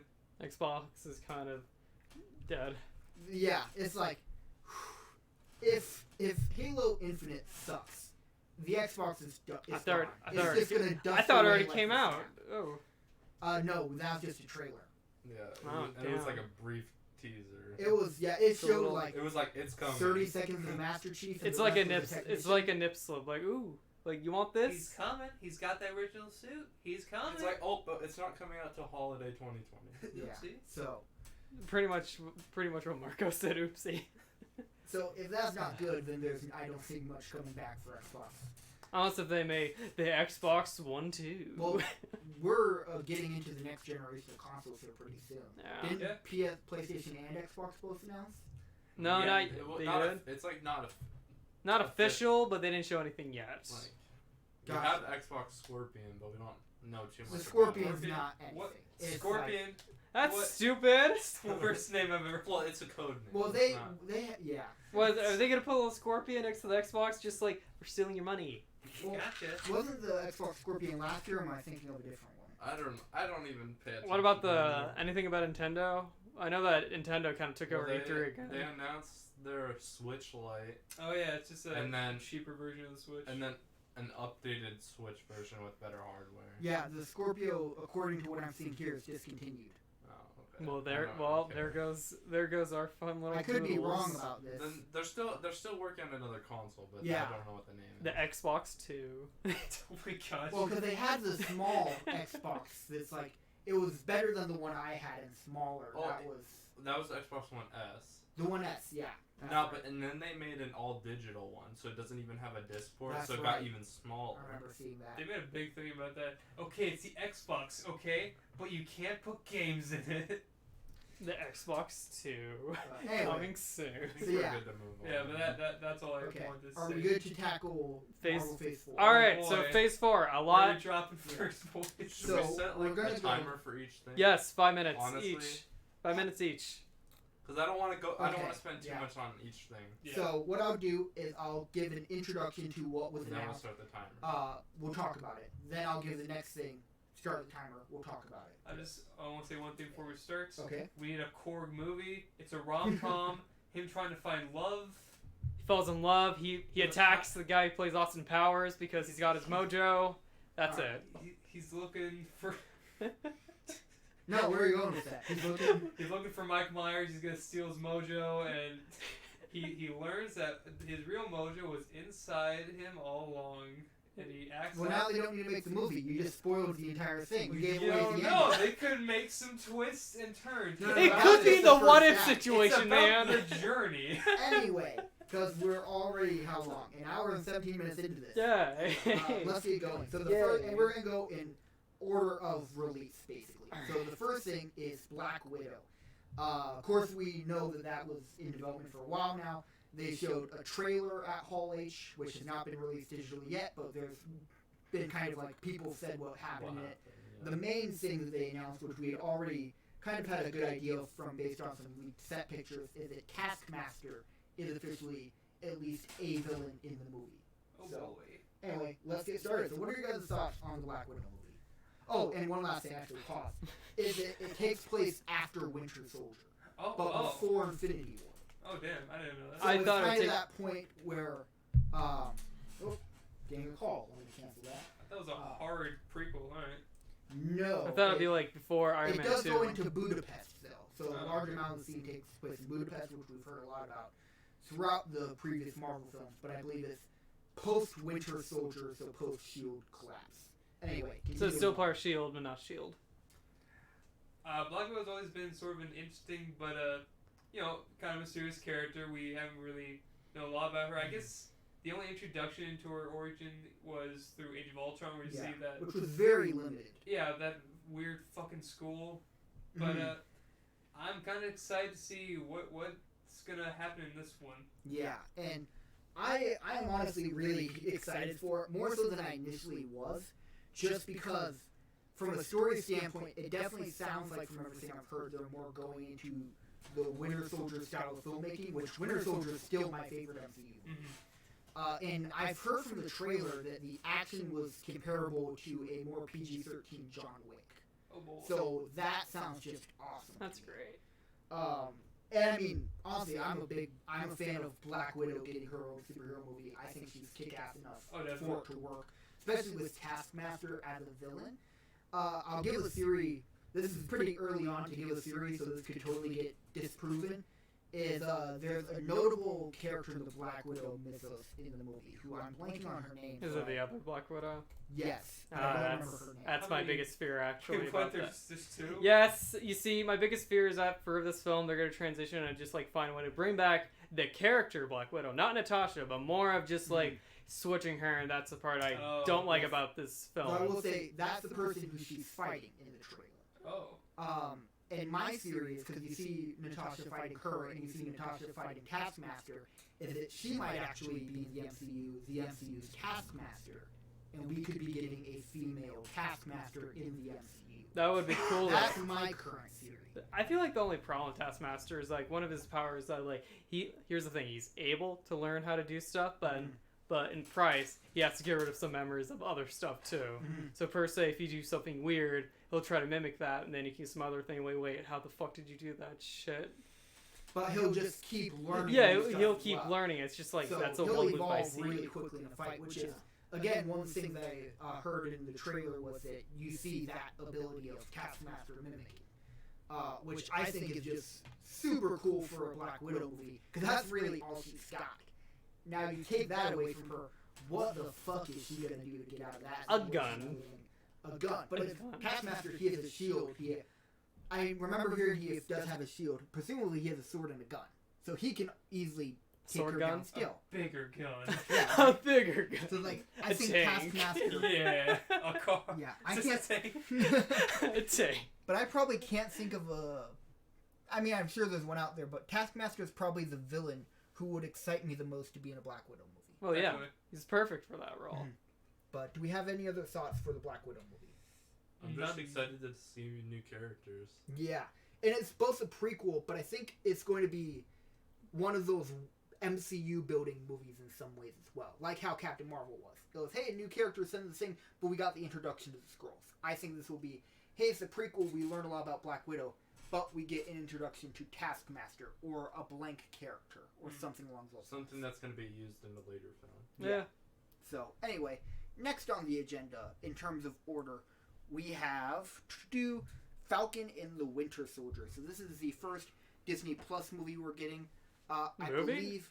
no, it's a miniseries. Oh, So- okay. So, did I say movie? Yeah, you Yeah. said Oh, movie. first You're Disney confusing. Plus miniseries. It's a I believe miniseries. Oh. Roughly 8 episodes is what we're expected, but probably maybe an hour-ish. But it'll be It's like Game of MCU Thrones. quality. Yeah, so like that kind of a budget, that kind of length and all that, but shorter. Good, because I was so worried that the budget was going to be a big issue for these Like miniseries. Agents of S.H.I.E.L.D. And well, here's the Yes. thing: Agents of S.H.I.E.L.D. had nothing to do with the MCU in the movie department. You It know got no budget as well. This is run by the MCU's film department. Mm. So Kevin Feige is personally overseeing the Disney Plus stuff. Alright. Whereas he wasn't with Agents of S.H.I.E.L.D. And actually, something recently came out that Kevin Feige was actually against Agents of S.H.I.E.L.D. and all that stuff. Because Joss Whedon was heading that for a while. And Joss Whedon started kind of moving away from the MCU to focus on Agents of S.H.I.E.L.D. I think right after Age of Ultron Right. time. And Kevin Feige's like, look, we're paying you to do MCU stuff. And also, I personally, if I'm to give you a hint, shouldn't make a show about S.H.I.E.L.D. because I'm thinking of doing something to S.H.I.E.L.D. And Joss Whedon's like, well, fuck it, we're this far into it. I guess we're still going to make a S.H.I.E.L.D. show only for S.H.I.E.L.D. to get dismantled Then halfway through Hydra. the show. But anyway, that's a little aside. So, That's awkward. back onto Falcon and the Winter Soldier. It's basically going to be a story of Falcon finding his way into Captain America. He actually said he just had his first fitting in a Captain America outfit. That's awesome. Nice. But I think one of the biggest takeaways from the Comic-Con panel is that Baron Zemo is going to be the villain, and you see him in his comic book classic purple mask. Starting the timer now. That's something I wanted from Civil War. So now that we're finally getting it, and especially because Zemo's a Captain America villain, and when that whole thing in Endgame happened, I was like, well, I guess we're never gonna really get to see Baron Zemo as Baron Zemo, but I guess now we are. That's Captain pretty cool. America. He escaped I'm on from board with prison. that. All right. So, and also apparently this seems to be a slightly more chiseled and hardcore Baron Zemo because he has his beard, he has some scrapes to him. He's not so much the kind of I'm gonna keep my hands clean and let the heroes fight Baron Zemo. It's just more like I'm gonna get my hands dirty. I'm gonna kill somebody. Take revenge. I'm Zemo. also part of Hydra, so I am on stuff. board with that. Yeah. So honestly, I'm not planning on Disney Plus, but this show is definitely probably the biggest temptation. I just really hope we they know how much Disney Plus is going to be. The initial rumors were that it was going to $6.99? be less than all the other streaming services. wasn't it like $3.99 a month or something? I don't know about that low. I thought the initial rumor was like $20 a month. Is what The I number thought. I believe here was Ow. closer to. Then nobody will buy it. Well, Yeah. no, HBO Max is like 20 Well, some. Like, more of Disney okay, fans, let's be honest. family It's wise. gonna leak off of it. Come on. Yeah. So They'll probably I mean, make DVDs, Blu-ray. Well, and Fandango. odds I'm are, just saying on the thing that's probably going to happen is they're going to do the same thing that all the other services do. You start your price low, and then once you have a base of paid subscriptions, you Different. slowly start raising it. Yeah. That's what everyone else is doing right now, which to their credit, they're doing that to fund bigger and bigger projects, but it still is not like the price that they're going to launch with isn't going to be the locked price forever.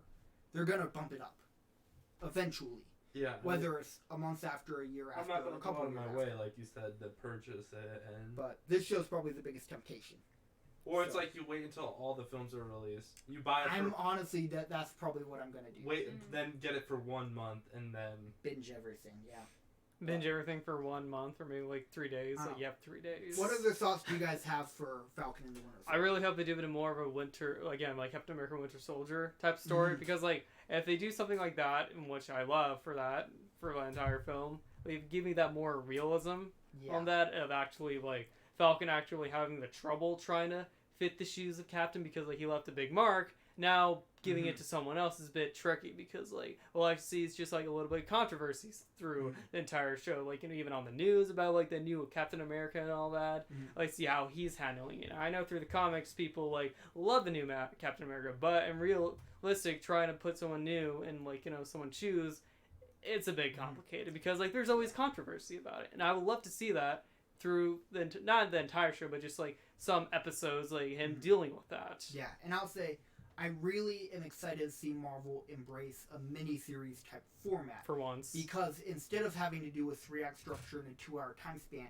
they get about maybe 6 to 8 hours to fully flesh out a character's story and give them, you know, a bigger arc. And I want to see what Kevin Feige does with that. Because a lot of the times, his strategy has been kind of that we'll have a lot of movies and have a slow developed arc across those movies, which is a TV strategy. Only instead of movies, they use episodes. Kevin Feige uses movies. So I'm curious to see him apply the strategy he has been doing to a series. And he's see how already he been does that. successful. Yeah. in that. Plus more Yeah, of but to do Bucky's that in the arm. actual Yeah, format that's is true. kind of intended for, I'd be really curious to see how effective it is. Because there's a good chance it would be more effective than what they have been doing with the films. Because that's essentially giving this version of Captain America 3 movies. Yeah. He'd have as much If screen not time in his 4, own real, film. yeah. Yeah. I mean, So he would have had as much Captain America time as Chris Evans, aside from the like non-Captain America movies. Yeah. So I would find that really interesting. Yeah. Also more Bucky's fake arm. Don't hide it. Just like Endgame at the end. Yeah. Oh yeah. But anyway, the next thing on the docket is the Eternals movie. I'm actually going to pull up the cast for that, because they have a lot of really crazy cast people. But what are your guys' thoughts at the moment for the Eternals movie? Okay, I saw screenshots for it, and my little 12-year-old inside is saying, "Big robots, yes!" But, you know, that's obviously... Gio explained to me this morning, oh yeah, they're not the main characters. You fucking ass. Well, like, here's the thing. They made these prototype humans with powers and went down to Earth to protect these people, and then later on the film they'll fight the giant robots, and they're Celestials. Yeah, Celestials, They're and gonna die, like no! the Eternals will fight them. That's pretty much the premise of the movie in the comics, which the comics I heard is really good. So I I've gotta heard really good things go about in depth comics about as well. that to see how that works. So now it's like, I don't know, get some good, I want to see it for robots. You just Yeah, want to and, see like, some Pacific Rim sort of Yeah. stuff. Yes. And I'm not gonna name off the whole cast here. I'm just gonna name some of the people who like really stick out to me. First off, Angelina Jolie, That's in the surprising. In the MCU. awesome. Kumail Nanjiani, who is from Nice. Stuber. He was the little alien guy in the new Men in Black movie. Ah, I see. He's an awesome Love his poster work. He was in The Big Stick. Oh, He Wait, started who that. did he play in Super? He's The the Uber Uber driver. driver. Okay. Yeah. I'm cool with that. Yeah. I am very excited because he can do both really good dramatic stuff and really good comedic That stuff. is Definitely. true. I've Which, seen that's him. the MCU right Well, there. Yeah. Because on a side note, really quick, I saw Stuber, and he carried that movie. Not gonna lie. Yeah. So, He's an awesome guy. And then Brian Tyree Henry from Atlanta, and then was the voice of the dad in Spider-Verse. Mm. So it's like, there are some really awesome people in there. But what I'm really excited for is, it definitely feels like a Guardians of the Galaxy to me. It In really terms of- does. It's a comic book storyline that the mainstream audience knows nothing about, space-based, and it's just an opportunity to get into kind of some crazy stuff from an MCU lore standpoint. Plus, we may get to see more of just like where were some of the Infinity Stones were. So it's Yeah, like half of exactly. them belong to the Sentinel. Well, Celestials. Celestials. My Mhm. bad. So they're both giant fucking robots. But yeah, so like I'm really curious, and I also think this would be a fantastic way for them to introduce mutants. Yeah. That is true. It's to Like say like secretly, they've been like a part of with them, but then like. You see these Mm. Eternals, they've been fucking these Earth monkeys, and oh, man. And then mutants happen. An Yeah. apocalypse. but like I think this movie has a lot of potential because of how well Guardians did. yeah, Just the fact that they were able to do this type of thing with Guardians gives me full confidence in this movie. People will go in because like, it's a Marvel movie. I know nothing about it, but I'll go in because it's a Marvel movie. Yeah. And because of that, they can blow away people's expectations. definitely. So, and even me, as excited as I am, I know very little about the Eternals, Same and I'm here. purposely feel like not I should learning get in depth about about the it. Eternals, so I can be surprised when I see the movie and learn about the Eternals. Mm. But anyway, is there anything else to add about this? I think that's about it. Big robots. Alrighty. So, next on the list, and hello, Ewan. Next on the list, have fun place. Oh yes, Shang Li and the Legend of the Ten We Rings. finally get to see the Mandarin. Yes. Finally. Oh, He's boy. been mentioned 2 out of 3 of the Iron Man movies. A little bit of Ant-Man with the little neck tattoo and all that. So, See, I'm not the only one. We officially have 3 Mandarins. So Shang Li is another one of those characters where even myself, but definitely mainstream audience, knows nothing about.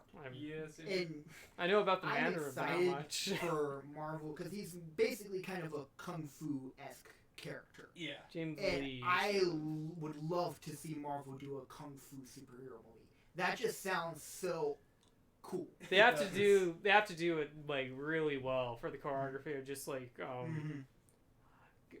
just like super well, because like if you remember like what was that one Netflix series? Iron Fist. Yeah, and it's supposed to have like amazing martial Yeah. arts, but it didn't. I feel like that's to top all of it to give me that nice vibe of like, all right, Mm. I'll go sit down and watch this movie. It's one of those things where, granted, we could be proven wrong because Marvel has made that mistake before with some of their actions. See, but I that's the feel problem. like this is a movie where they're going to be giving it more of a focus. Yeah. Well, they have to. Yeah. They already got someone like in there, like he's also a stunt double and he's Exactly. already ripped, So- so I'll see and one then- more ripped. Yes, and like you see. said, the Mandarin, and not just the Mandarin, the 10 rings. Rings. I still stand by that should have been the plot of Iron Man 3. Oh, But I'll definitely. take it that they're doing it eventually. Now. Yeah. It doesn't erase the stupid that was Iron Man 3, but I'm happy they finally have the Mandarin. Like they That finally done one-off it. Of them being like, oh yeah, but he's out there. It didn't do it for me. It's like, well, fuck you, that's a cop out. Well, now they Sure, can- you got Ben Kingsley for a 5-minute or 11-minute short or however long it was, but it's still such a cop out. Now that they're doing it legit, I can finally be like, yes, thank you, I approve. I think a good amount of that probably has to do with Marvel's confidence. I don't think they were confident enough to try and do the Mandarin back during the Iron Man 3 era. It was still a bit touchy because, like, they didn't really want a main villain to be for that. Plus the rings. They already had the Infinity Stones to worry about, and the rings they're basically the Infinity Stones. Basically, but more magic. Yes. More like Which, Doctor Strange. Again, I still stand by that it would have been incredible to pin Tony up against a magic user. Yeah. Have that be the way to introduce magic, and have that be like his MacGuffin of, I can't use my armor as I have to use my brain, because his armor couldn't do shit. He had to outsmart the Mandarin. I still think that would have been a much better Iron Man 3. It would have. But again, I'll take it, especially for a new character like Shang to get such an iconic villain. Yes, I think that would definitely get comic butts and shares. Mm-hmm. So, I'm on board with that. Are there any other thoughts we have for Shang? Nope. Cool. That's nice. And also, before we get too far ahead, I'm glad that so many of these titles we've already said have been a mix of old characters and new characters. Put together. Before this panel, my biggest fear was that it would all be sequels. So I'm glad that we're not getting that, and there are a lot of new things happening as well. It's kind of a mix of both. Yeah. Like, but anyway, so next on the list we have WandaVision, which I still stand by the wasn't fact like Doctor Strange. WandaVision happened first. Are you sure? Mm-hmm. I was like, Because WandaVision ends for Doctor Strange to begin. all right. I can pull up the timeline here again. Yeah, just like double check because I was like 90% sure that like Doctor Strange was going to be the opening for her and the multiverse because I think that's the only way to simply get like Vision back. I don't know. That's just so me. I could be wrong. I don't know. It's WandaVision is spring, and Doctor Strange comes after May 7th. Oh, okay. So, also, the report on WandaVision, also, again, still stand by stupid title, but WandaVision. That's a tongue twister is a it little. the one thing that they've said, and Elizabeth Olsen has gotten in a lot of trouble for saying all the things that she has said, but the main takeaway is it's bonkers weird. And it's going to be, A, how we get from the current version of Scarlet Witch to a more comic book Scarlet Witch, is what they said. Oh. Where we see Scarlet Witch actually become the character Scarlet Witch, apparently. Mm-hmm. But also, it's just going to be bonkers weird. Not that he would say anything regardless, but I'm blanking on the actor's name, but the actor who plays Vision, he even said, like, I don't know if I'm dead or alive in the show. And I think that's kind of purposeful to where there's going to be a lot of mind stuff. And it's going to be a trippy show to watch, where you're watching stuff and you're like, is this magic You or is almost this have to real? go back and like rewatch certain parts of it. Is it more Yeah. psychological? Is it Yeah, just, not that's just kind like of the vibe that I trauma feel. shit still? Because here's the thing. This is the type of character who lost so much of the MCU that it could just be like a psychological thing where like she must continue on with her life. Which, that's even the comic book thing, where she fucking loses it. She, I Could mean, be House that of too. M. I mean, is here's the perfect example. of that. exactly. Where it's like, this could be kind of potentially building towards the House of M scenario. But I like that they're finally doing something with her that really can dive into her magic abilities, especially leading into Doctor Strange. But yeah, so this would basically be their opportunity to... Again, the main thing that they kept saying is it's weird. So, okay, I'm expecting a trippy magic psychological. And again, with character a lot deep dive. of a lot of these films and shows, we don't have that much information on them, and that's Yeah. what's kind of exciting about it. Agreed. It's like it's almost like if that like exciting suspense was built throughout the whole process, and we never got any trailers. Like I feel like it would be a different experience, and I'd almost Mhm. like to experience that. Yeah. So, anyway, is there anything else we want to talk about in terms of WandaVision? Personally, I don't have high expectations for this show because Mhm. Wanda's never really been that interesting of a character for me. She's sort of been the one who progressively throughout the movies lost her Russian accent. Yes, that is very true. And Her hair changes a lot. I'd probably be going into this with pretty low expectations. I would be as well, but I am hopeful because of the fact that now Marvel has the Fox characters, so they can treat her more like classic Scarlet Witch, maybe. And this could be an introduction to where she starts having visions and things like that. Maybe sees a hallucination of Vision, and that's how they work in the show. Or maybe she masters her magic enough to bring it back or something, but anyway. And then it could be the thing where she starts seeing visions of a metal helmet. Or visions or flashbacks of her father, who disappears and she goes into adoption or something along that but just kind of a segue to set up Magneto. I get that. Wait, no, I thought their parents died. Yeah. Yes, Ultron. but again, there could be something done. Oh with yeah, this in true. terms of, My bad. Yeah. And they always had a fucked up origin story to have Yeah, Like Up like to our where it's parents died. her dad waited to leaves die. her. She has a vision of her, the Ooh. baby, where her dad leaves her and she gets adopted. So her adopted parents die. Or That could something be that case along too. those lines.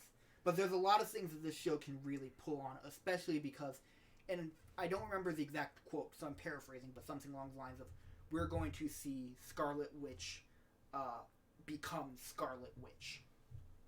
So, anyway, that's WandaVision, which leads into Doctor Strange and the Multiverse of Right. Madness, which Oh boy. Kevin Feige said is the first official Marvel horror film, and will have Scarlet Witch as a character in it as well. And they did confirm that Nightmare is going to be the villain in the film. Ooh. Cool. So what are our thoughts on this? So I believe that what I heard is probably like I could be wrong about this, but I did hear that the events of the new Doctor Strange will take place after the events of Endgame. Mhm. Now, I could be wrong about this, but the way I see it, like what I really want to see through this entire like film is more of a psychological.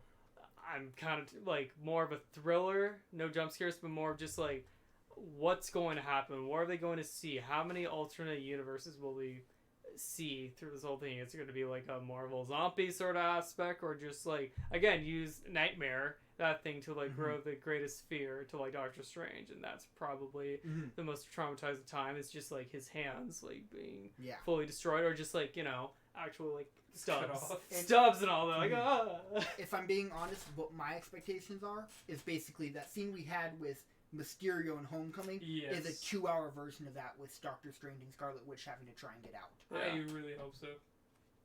So that's what I'm predicting. And just the idea that he says it's going to be the first Marvel horror film, I'd love for this to be a genre bender. And it's like the first Marvel movie where parents have to go like, maybe we skip this one. You guys, we'll get a babysitter. You guys stay home and Mom and I will watch it. Like, to where it's still going to be PG-13. Kevin Feige did confirm that. But like, a Marvel movie that's It's a PG-13 scary. where it might actually need to be like, PG. I mean, controlled by parents. some of the most, if not all, of the Conjuring movies, right, are PG-13. I thought most of them. No, No, they it's were rated R. Maybe They there are. are. Yeah. They I'm are. thinking of something to where there's a lot of PG-13 horror movies. That's I can't remember, but Very difficult to get, actually, Hmm. since most of them are like when it comes to horror aspect. It's like I'm R. not really sure there's much of those, honestly. interesting. I Some of the mean, franchise, if but they could be were mistaken. to ever do a rated R movie, which I kind of want to talk about for one of the lists. Wait, really quick, while we're on the topic of Mhm. horror films, can we just appreciate the fact that A Quiet Place 2 started filming? Mhm. Yes. Yeah, no, yeah, that's super exciting to see like that kind of universe actually be continued for like that kind of horror franchise instead of just like the Bird Box, some stupid shit like that. Okay, Like, I can't and I see. just looked it up. Insidious is what I was thinking of. Oh, It was okay. PG-13 horror. See, there we go. See, that was more of a Well, I mean, in my opinion, that shouldn't have been PG-13, but It should have been more they of a- bended some Yeah. rules there, you know. yeah. But anyway, so yeah, I'm excited to see PG-13 horror in the MCU, especially with Doctor Strange of all I want characters. it to be PG-13 pushing R, like Yeah. almost like one step, like one cuss word away from being R. Essentially, is what I want. Or one like One- off-screen yeah. gruesome moment type of Exactly. That thing. they can't show, To but where it's they'll- like it's implied, and the parents are like, "Holy shit!" But the kids are like, "What's happening? I guess that character's dead now." Okay. like, what? Yeah. He's dead? Moving No. on. Or But just like anyway. that one traumatizing scene you see as a So- kid, it just kind of haunts you a little. Yeah. So That one scene. we ready to move on? Yes. So next on the list, we have another Disney Plus, which is Loki. So Kevin Feige confirmed that basically this will take place in the Endgame reality where Loki grabbed the Escaped Tesseract and away. blipped out. So and all he's his now all of his alive character again. development is gone. Exactly. His connection Yeah. with his brother Yeah, gone. again. Father gone. Yeah. Knowing that he has a sister completely gone. Yeah. So it's Loki as he was post first Avengers, Mm. where he's still a villain, So, full on a villain. okay, as far as like the shows, like the one I'm least excited for is this one because Mhm. I'm just Loki, I feel, has been like finished and restarted so many times. Yeah. Like, we're at the point where It's fan service. everything we've That's it, seen of just him fan is just service. gone. Like, I Mhm. just don't. Yeah. I'm just not a huge fan of that. I think the only thing that I'm And looking forward to with this show is seeing him as the god of mischief. Just seeing him using his god powers to create mischief in different areas. and he's been an interesting character, but as a standalone show, I don't know if there's enough for him to carry the show by himself. I feel like they will get a cast, like maybe some other characters who's part of the Loki. Like, Of I'd rather comics it be of a some sort. like if they're gonna do it, I'd rather it be a show like this than it be a film itself. Yeah. I'd rather them spend. Obviously, they're gonna spend a good amount of time, but I'd say probably they're gonna spend a year on it, give or take. I mean, it's not gonna be a full 2 years on like a film. I would assume. I imagine it'd be some Ish, sort of, maybe. I imagine it'd be some sort of Doctor Who-esque sort of thing. I could also see that, yeah. And I'm just very curious to see what direction they go with it, to see if, like, does this mean Loki's back in the MCU, so if they do another Avengers film, he'll be there, or is this just supposed to be, like, he's now doing his own thing in X area? It's like, oh, he's gonna We be can- alive, but we're just not gonna. We're putting him away. like a Essentially. Coulson from Agents It's of like S.H.I.E.L.D. type of we're thing. I would putting say him in more the like- safe. Essentially, I would have put something more like that because like the connection with just like the whole Coulson Agent Shield thing really felt like they never mentioned him again. Neither did Fury did in any of the movies. So I feel like for Loki, they want to keep him, but there's always a but. I'd rather them 100% close the door. I don't want liked him- his death in Infinity War a lot as a way Absolutely, to yeah. close out his character. I don't want him to be just sitting in a safe, ready for them to pull him out, and Yeah. that's what this is gonna It feel is, like. yes. It is what it And is. It's one of those things where, if for some reason I end up getting Disney Plus eventually, like after all the shows come out, obviously I'll probably watch it, but it'd be the last one I'd watch. Yeah, that's fair. Honestly, I think the last one I'd watch would be this next one, which is interesting, but it's not as game-changing, which is the Marvel What If series. Okay, so I do know for this one it has a major role, and for this one it has Josh Brolin. So It has a huge I cast. it know, does. like that's just only one of the people. Yeah. I just like noticed when I was like zooming in to just like see everyone's face and names. And what I do want for this is just like to not exactly connect with the MCU, but just more of just like endless possibilities. I mean- Because what I really want to see, I don't know why, because like I already talked about this, but just like Marvel zombies. I really want to see a situation where like some disease spreads and just like you have to see like I don't know Chris Hemsworth like screaming or just like getting away trying to save others because Yeah. like remember it's a Well, big cast. And it is an animated series. Yeah, Yeah. so with they animation you can do a lot of different things. you can do so many stuff that Mhm. like live action movies can't exactly do. Yeah. So. Like what instead of Thor, Loki was an Avenger. Who knows? Mm-hmm. And one of the fake ones I heard that sounded kind of interesting was like, what if Peggy Carter became the first superhuman? And I she thought that was Captain actual I America? thought that was real. It would be I nice think to it see- could be. I heard it on a fake list. I feel like that So could be a maybe thing. maybe that was the one real one they put on there, but Yeah. the Let's list see. I heard included Ant-Man going up Thanos' butt. Okay, well that one. Hey, Yeah. I was gonna say something different, but So, but like, I do find it interesting. I think the only thing that will connect it to the MCU is that they casted the Watcher, and he's going to be the narrator of the show. yeah. And what I find really interesting about this is like with Josh Brolin being Thanos, we get to see Thanos again. However, like we'll also get to see like what if he already collected stones before Infinity War, like Mhm. mid 2014? What if he did do that snap, like when Mhm. he says "I am inevitable"? What if like he's done all this sort of like what if he was a good guy? Mm-hmm. What if Yeah. like instead of going this genocide thing, he went to join the Guardians or something? I don't know. It could Yeah. be something cool like I that. think there are a lot of really interesting things they can do with it. I'm Definitely. personally like that. Out of all of them, though, that's the one that will be like, if I got time, sure. Yeah. Like all the others are going to be like a take my money kind of a thing, more Yeah. or less. Mm. So, any other thoughts for the what if? No. No. So the next one, which people had theorized but was never actually confirmed until this, was the Hawkeye Disney Plus, which is basically, I forget the exact name of the comics it is based off, but it's the one where he trains the new Hawkeye, Kate Bishop. Like All right. his daughter. It's not going to be his daughter. It's actually going to be I believe Kevin Feige said it's going to be Kate Bishop. I was under the impression that it was his daughter. I would personally prefer they it to did be his daughter, Yeah. so. but they said it was Kate Bishop, and they were going with some more comic accurate version. Okay. Which I'm gonna be honest, I prefer his daughter, but I I'm prefer also his fine daughter, with Kate Bishop. given the beginning of Endgame. Yeah. Like just Yeah. that But- moment that they had. I mean, they put it out there for a reason. I mean, come on. Mhm. And basically, what they were saying about it is that it's going to be like he did in the comics, him training the next superhero who doesn't have powers, who can take on the Hawkeye persona, so that he can retire and be with his family.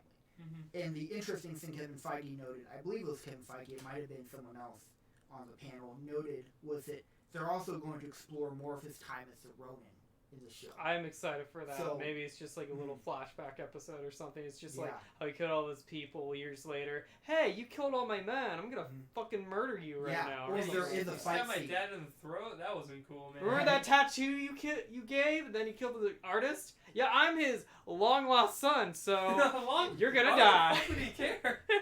I don't know. Like maybe Long lost alimony, here I come. Long lost stepdad, no. And I'll say, Long lost revenge. what I kind of find interesting that would be a cool door opener is that, and they can do this in the show, but especially for like the next Avengers movie, they have Kate Bishop be the new Hawkeye, but then if they ever want Jeremy Renner to come back, he comes back as Ronin. So we have Ronin and Hawkeye as two separate characters. It would be nice to have Ronan back. He wasn't Ronin, in my opinion, in that movie. We saw a scene of him as Ronin, Yeah. and the rest he might as well have just been Hawkeye. He really was. Hawkeye with a little extra baggage. Mm. I want to see him as Go through Ronin, it. Full which blown. again, we got a scene of that. I want to see a film with him as that. Mm. So, anyway, but I think this opens the door to that because we'll be training the next Hawkeye. Yeah. Are we good with Hawkeye? Yes. Cool. I just keep having to start and stop a timer because we don't reach the time at all. But anyway, next on the list. I think we're doing pretty good. You don't want to Okay. Cool. Next one on the list is Thor: Love and Thunder. Ooh, I'm excited for that one. Ooh. Taika Waititi's back on board. He actually, I Let's believe, go. is the writer this time around. Mm-hmm. But the main reveal for this is that during the panel, Jane Foster is coming back, but not only coming back, they're doing the story arc of female Thor. Right. Now, all right. I think it could go one of two ways. Either she becomes a Thor or just the new Thor, which I kind of hope not, because we made a breakthrough with Fat Thor, a Thor I can relate to. I don't think they're doing this after Infinity War, because they kind of I feel- poo-pooed the idea. I would love to see Thor become Odin, and then she becomes the new Thor. Yeah. And then Valkyrie is still the leader of Asgard. though. Yeah. King Valkyrie. Now the only thing that I'm really confused about is just like even Kevin confirmed that like this is before Guardians 3, so Mhm. that kind of has a weird gap with just where does this exactly take place? Right. 'cause Is I it like the middle of is it like the 5-year gap of Endgame, or is it just more of see what I mean? See, what It's I'm pretty sure it confusing. is, I would prefer they do Guardians and then Thor, but I believe it's gonna be after he gets on the Guardian ship, leaves, and then meets back up with them in the Guardians Volume 3. That sounds about right. Okay. Because, to be fair, while James Gunn did say that I believe Thor is gonna be in the new Guardians, I don't think Thor was in his initial draft, so it could be totally a thing where He's at some point It's Thor like the comes back and is in it for a bit, and then maybe leaves. Leaves again. It's more like the Civil War Spider-Man. Spider-Man. Right. Like he's I there don't for a think- little bit, but not exactly the whole Right. thing. Maybe it's even like the connection to that. Well- Maybe it's just like he leaves, he does his own adventure. They know he needs to make an appearance because Yeah. I mean, people are gonna be pissed if he doesn't make an Exactly. appearance. So he And- has to make an appearance, but As like you said, Guardians if of the he probably Galaxy. didn't want him to be in to begin with. Right, because James Gunn, he had his script done way before Infinity War, even. And then people would riot if he doesn't Yeah. show up. Definitely. So my thing is with this film, granted, with all the other films, I would rather just know nothing. Like, I would Mhm. rather just go in blind and just not see a trailer, not anything, and just go in. yeah. With this one, this is the only film out of the bunch that I would like to see a trailer. I want to get a feel for the direction. Yeah, that's... Because Ragnarok was so okay that I want to know, like, So what are we getting into here? I want to know Is he fat again? where Is he we're ripped? heading, Is because he skinny fat? it's like there's so many different paths that I'm not even excited for it. Mhm. Like I at least need it narrowed down. Exactly. That's for me the episode 9 for Star Wars. Of it was like I know nothing about it, which sometimes is a good thing, but in this case isn't. Thor: Love and Thunder, like I narrow me down a little. Like I don't even need to know the exact direction. I need to know like one of 3 paths that we can go down. Right. Because right now there's probably like 100 different paths, and since there's so many possibilities, I'm overwhelmed, and I'm not. Obviously, it's a Thor movie. I want to be excited for it. Well, that but I'm even not now excited. tells you nothing after Ragnarok. But like I'm even not- the title tells you nothing. Love and Thunder is like so he's an 80 guitarist. You know, Like, I'm with not a at the band point touring where I'm the excited. country, right? No, he's a So- hopeless romantic just trying to find love. So in this all is the the wrong like places. this is the one You know, this is the one film where I need a trailer to sell me on it. Yeah, If I don't get a trailer, obviously we will. I'm with you there. Like even the things I've heard, like Natalie Portman coming back is awesome. But I Like, don't what is know she- Always what they're the doing but. with that other than female Thor. Okay, but like how, Yeah. what does that look like? I need a little bit more knowledge. It's not even like I don't even know if it's them selling me on it. It's just like I'll go see it. Just tell me a little Tell me more what about I'm it. getting. Yeah, but tell me. Tell me what I'm getting. paying for. Yeah. Because like, if I'm being totally honest, I didn't love Ragnarok. I enjoyed it. But I would love to know. But I'll still see this. I just want to know what I'm getting myself into. Because I feel like that was part of my problem with Ragnarok, is I didn't totally know what I was getting myself into. Yeah. Anyway, and then the last big thing before we get into the soft Which is a big announcements, surprise. which was a huge surprise. Literally, the very end of the Hall H panel. After a lot of people they probably took Thor and was like, all right, let's go. Right, is Mahershala Ali came out on stage, and Kevin Feige's like, hey, Mahershala, you got a new hat. Mind putting it on? Put it on, and then the lights went dark, and on the screen it read Blade. Nice. Which Kevin Feige actually went into a little more detail about how it came to be that they're now making a Blade Is it movie. gonna be rated R? Is it just gonna focus on? It's Marvel, so Yes, probably not. It's gonna no. be PG-13. You never know. But it's that after Mahershala won his second Oscar, the next day he called and asked to have a meeting with Kevin Feige. And Kevin Feige, he typically doesn't do that. Normally, it's Marvel approaches actors, not the other way around. But after his second Oscar, Kevin was like, yeah, okay, meeting. Tomorrow? Cool. And they met, and Kevin was like, so what do you want to talk about? And in the one word, Mahershala said, Blade. And Kevin's like, yeah, okay, we'll make a Blade. Yeah, oh, fuck yeah. Oh, you okay. kiss up. Oh. Easy. Fucking kiss ass. Because Wesley Snipes has been pitching different Blade projects to Marvel for years now, so odds are they had a plan and knew they wanted to do it eventually. I'm guessing that Kevin just wanted to separate himself from the other Blade movies, which Right. is why he's unfortunate. I like Wesley Snipes' Blade, but it's why he's not going to come back as Blade. Isn't there a part where he just like want to keep what he would just close his eyes, but they had to like CGI his eye open or something like that? What? Oh, for the vampire eyes, probably, yeah. Yeah. But those movies are still fucking awesome. Even the bad ones are like bad, but it's like, come on, in some moments. Did It's like, Guillermo del Toro make one? I don't remember actually. I wouldn't Did be he? surprised. Did he ever mention it I more? think he directed one. Oh.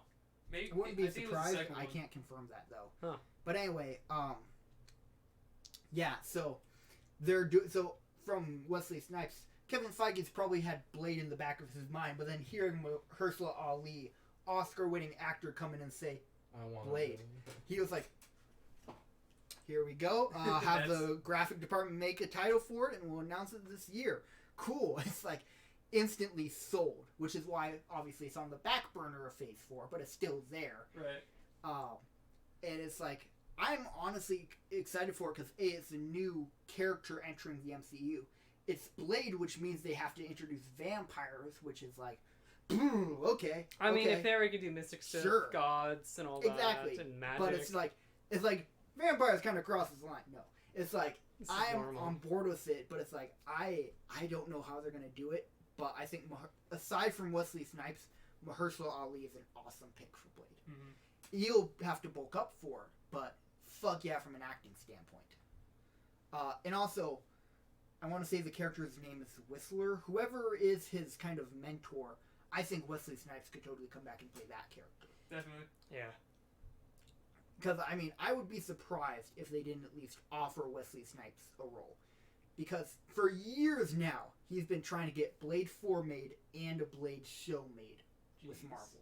Like, literally the past 10 years. He's been trying to do a Deadpool of, like, please, no. But please, no.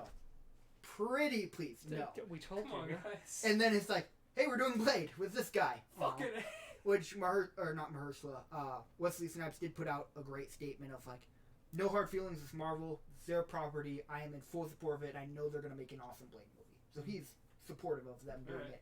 But I think Kevin Feige is absolutely going to offer Wesley Snipes a role in the movie.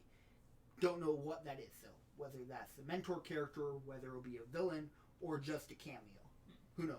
Could be something. Yeah, but I'm excited to see Blade enter the MCU. Because, come on, a vampire-slaying superhero in the MCU is just bonkers crazy, but also bonkers awesome. Definitely. So, I'm on board with it. And then, the last thing we have here are the soft announcements, which I'll just list through them all of them. We can kind of give a brief thought, but I don't think there's much to say about these. But that would be Guardians of the Galaxy Volume 3, which of course will happen after Suicide Squad. Yeah. So that's a little bit of ways down the line. Black Panther 2, which I believe they already have a script for, or at least they're working on a script for. That's good. Fantastic Four, which, fuck Right. yeah. You should have done in They Phase need 4. Dwayne The Rock Johnson as the thing, okay? He's already The Rock. It makes sense. They'll make money. We'll get Kevin Hart as Mr. Fantastic. He's a short little man. He's just like, hey, I could get tall too. I would love to see Jack He's Black just- can be the he human. walks- Jack Black. Just turn into a Jumanji cast. and No, Danny but- DeVito is the Invisible One. Yes, of Fucking course. The beautiful, invisible woman. You can never see it. The CGI's face. That's I'd it. love to see Kevin, or not Kevin Feige, Kevin Hart. just run out being sort of like, Mr. Fantastic! And he makes himself like 6 feet tall. It's like, I'm ready. He can make a lot. He can make a lot of dick jokes, I guess. Yeah. I don't know. Didn't have to grow something else, you know? Just my height. Yeah. Not my length. I don't know. That was too easy. Anyway. Then the other thing was Mutants. He didn't say X-Men specifically, It's but Mutants. he did say It's- Mutants. It could It's be a X-Men. Well, co-phrase. what it could be is they're splitting up the X-Men, doing them separately for combined X-Men. Like a Wolverine solo, a Cyclops Keanu Reeves. Professor X setup or something. And then do a more X-Men based thing. Or just do an X-Men movie separate of a Wolverine. Or do a Brotherhood movie in an X-Men separate. I think the reason he said Mutants is because they are doing some kind of slower build toward an X-Men. So I don't think it'll be like, yeah, and X-Men. Wolverine is like Wolverine, Cyclops, Magneto, all of them in the first movie. I think Kevin Feige's going to build to it, which is why he said Mutants. Yeah. But also then, of course, whatever the Spider-Man 3 is going to be, and Captain Marvel 2. So, yeah, honestly, I'm really excited for the Phase 4 timeline. I agree with you, though. I would have loved to see Fantastic Four In Phase 4. in Phase 4. It would have worked. Yeah, but Missed I think the opportunity. reason it's not is because, A, they got so much on their plate currently with the Disney Plus stuff, and they want to take their time with the Fox properties. I totally think they could do a Fantastic Four by 2022, though. Oh, definitely. Easily. But I think Kevin Feige, he just really wants to make sure that they do it right. But I also believe they're going to take the Spider-Man route, which I have some mixed feelings about. I'm thinking Fantastic Four will stay pretty truthful to the comics. I think X-Men, they're going to change up quite a lot because of the Fox X-Men, though. Definitely. So I'm very curious to see what they do with the X-Men, more so than Fantastic Four. I think Fantastic Four is going to be their first look we can do it movie. Because of how poorly treated the Fantastic Four are, and how essential the Fantastic Four are to Marvel as a whole. Being the first superhero family and one of the early just comic book superhero teams.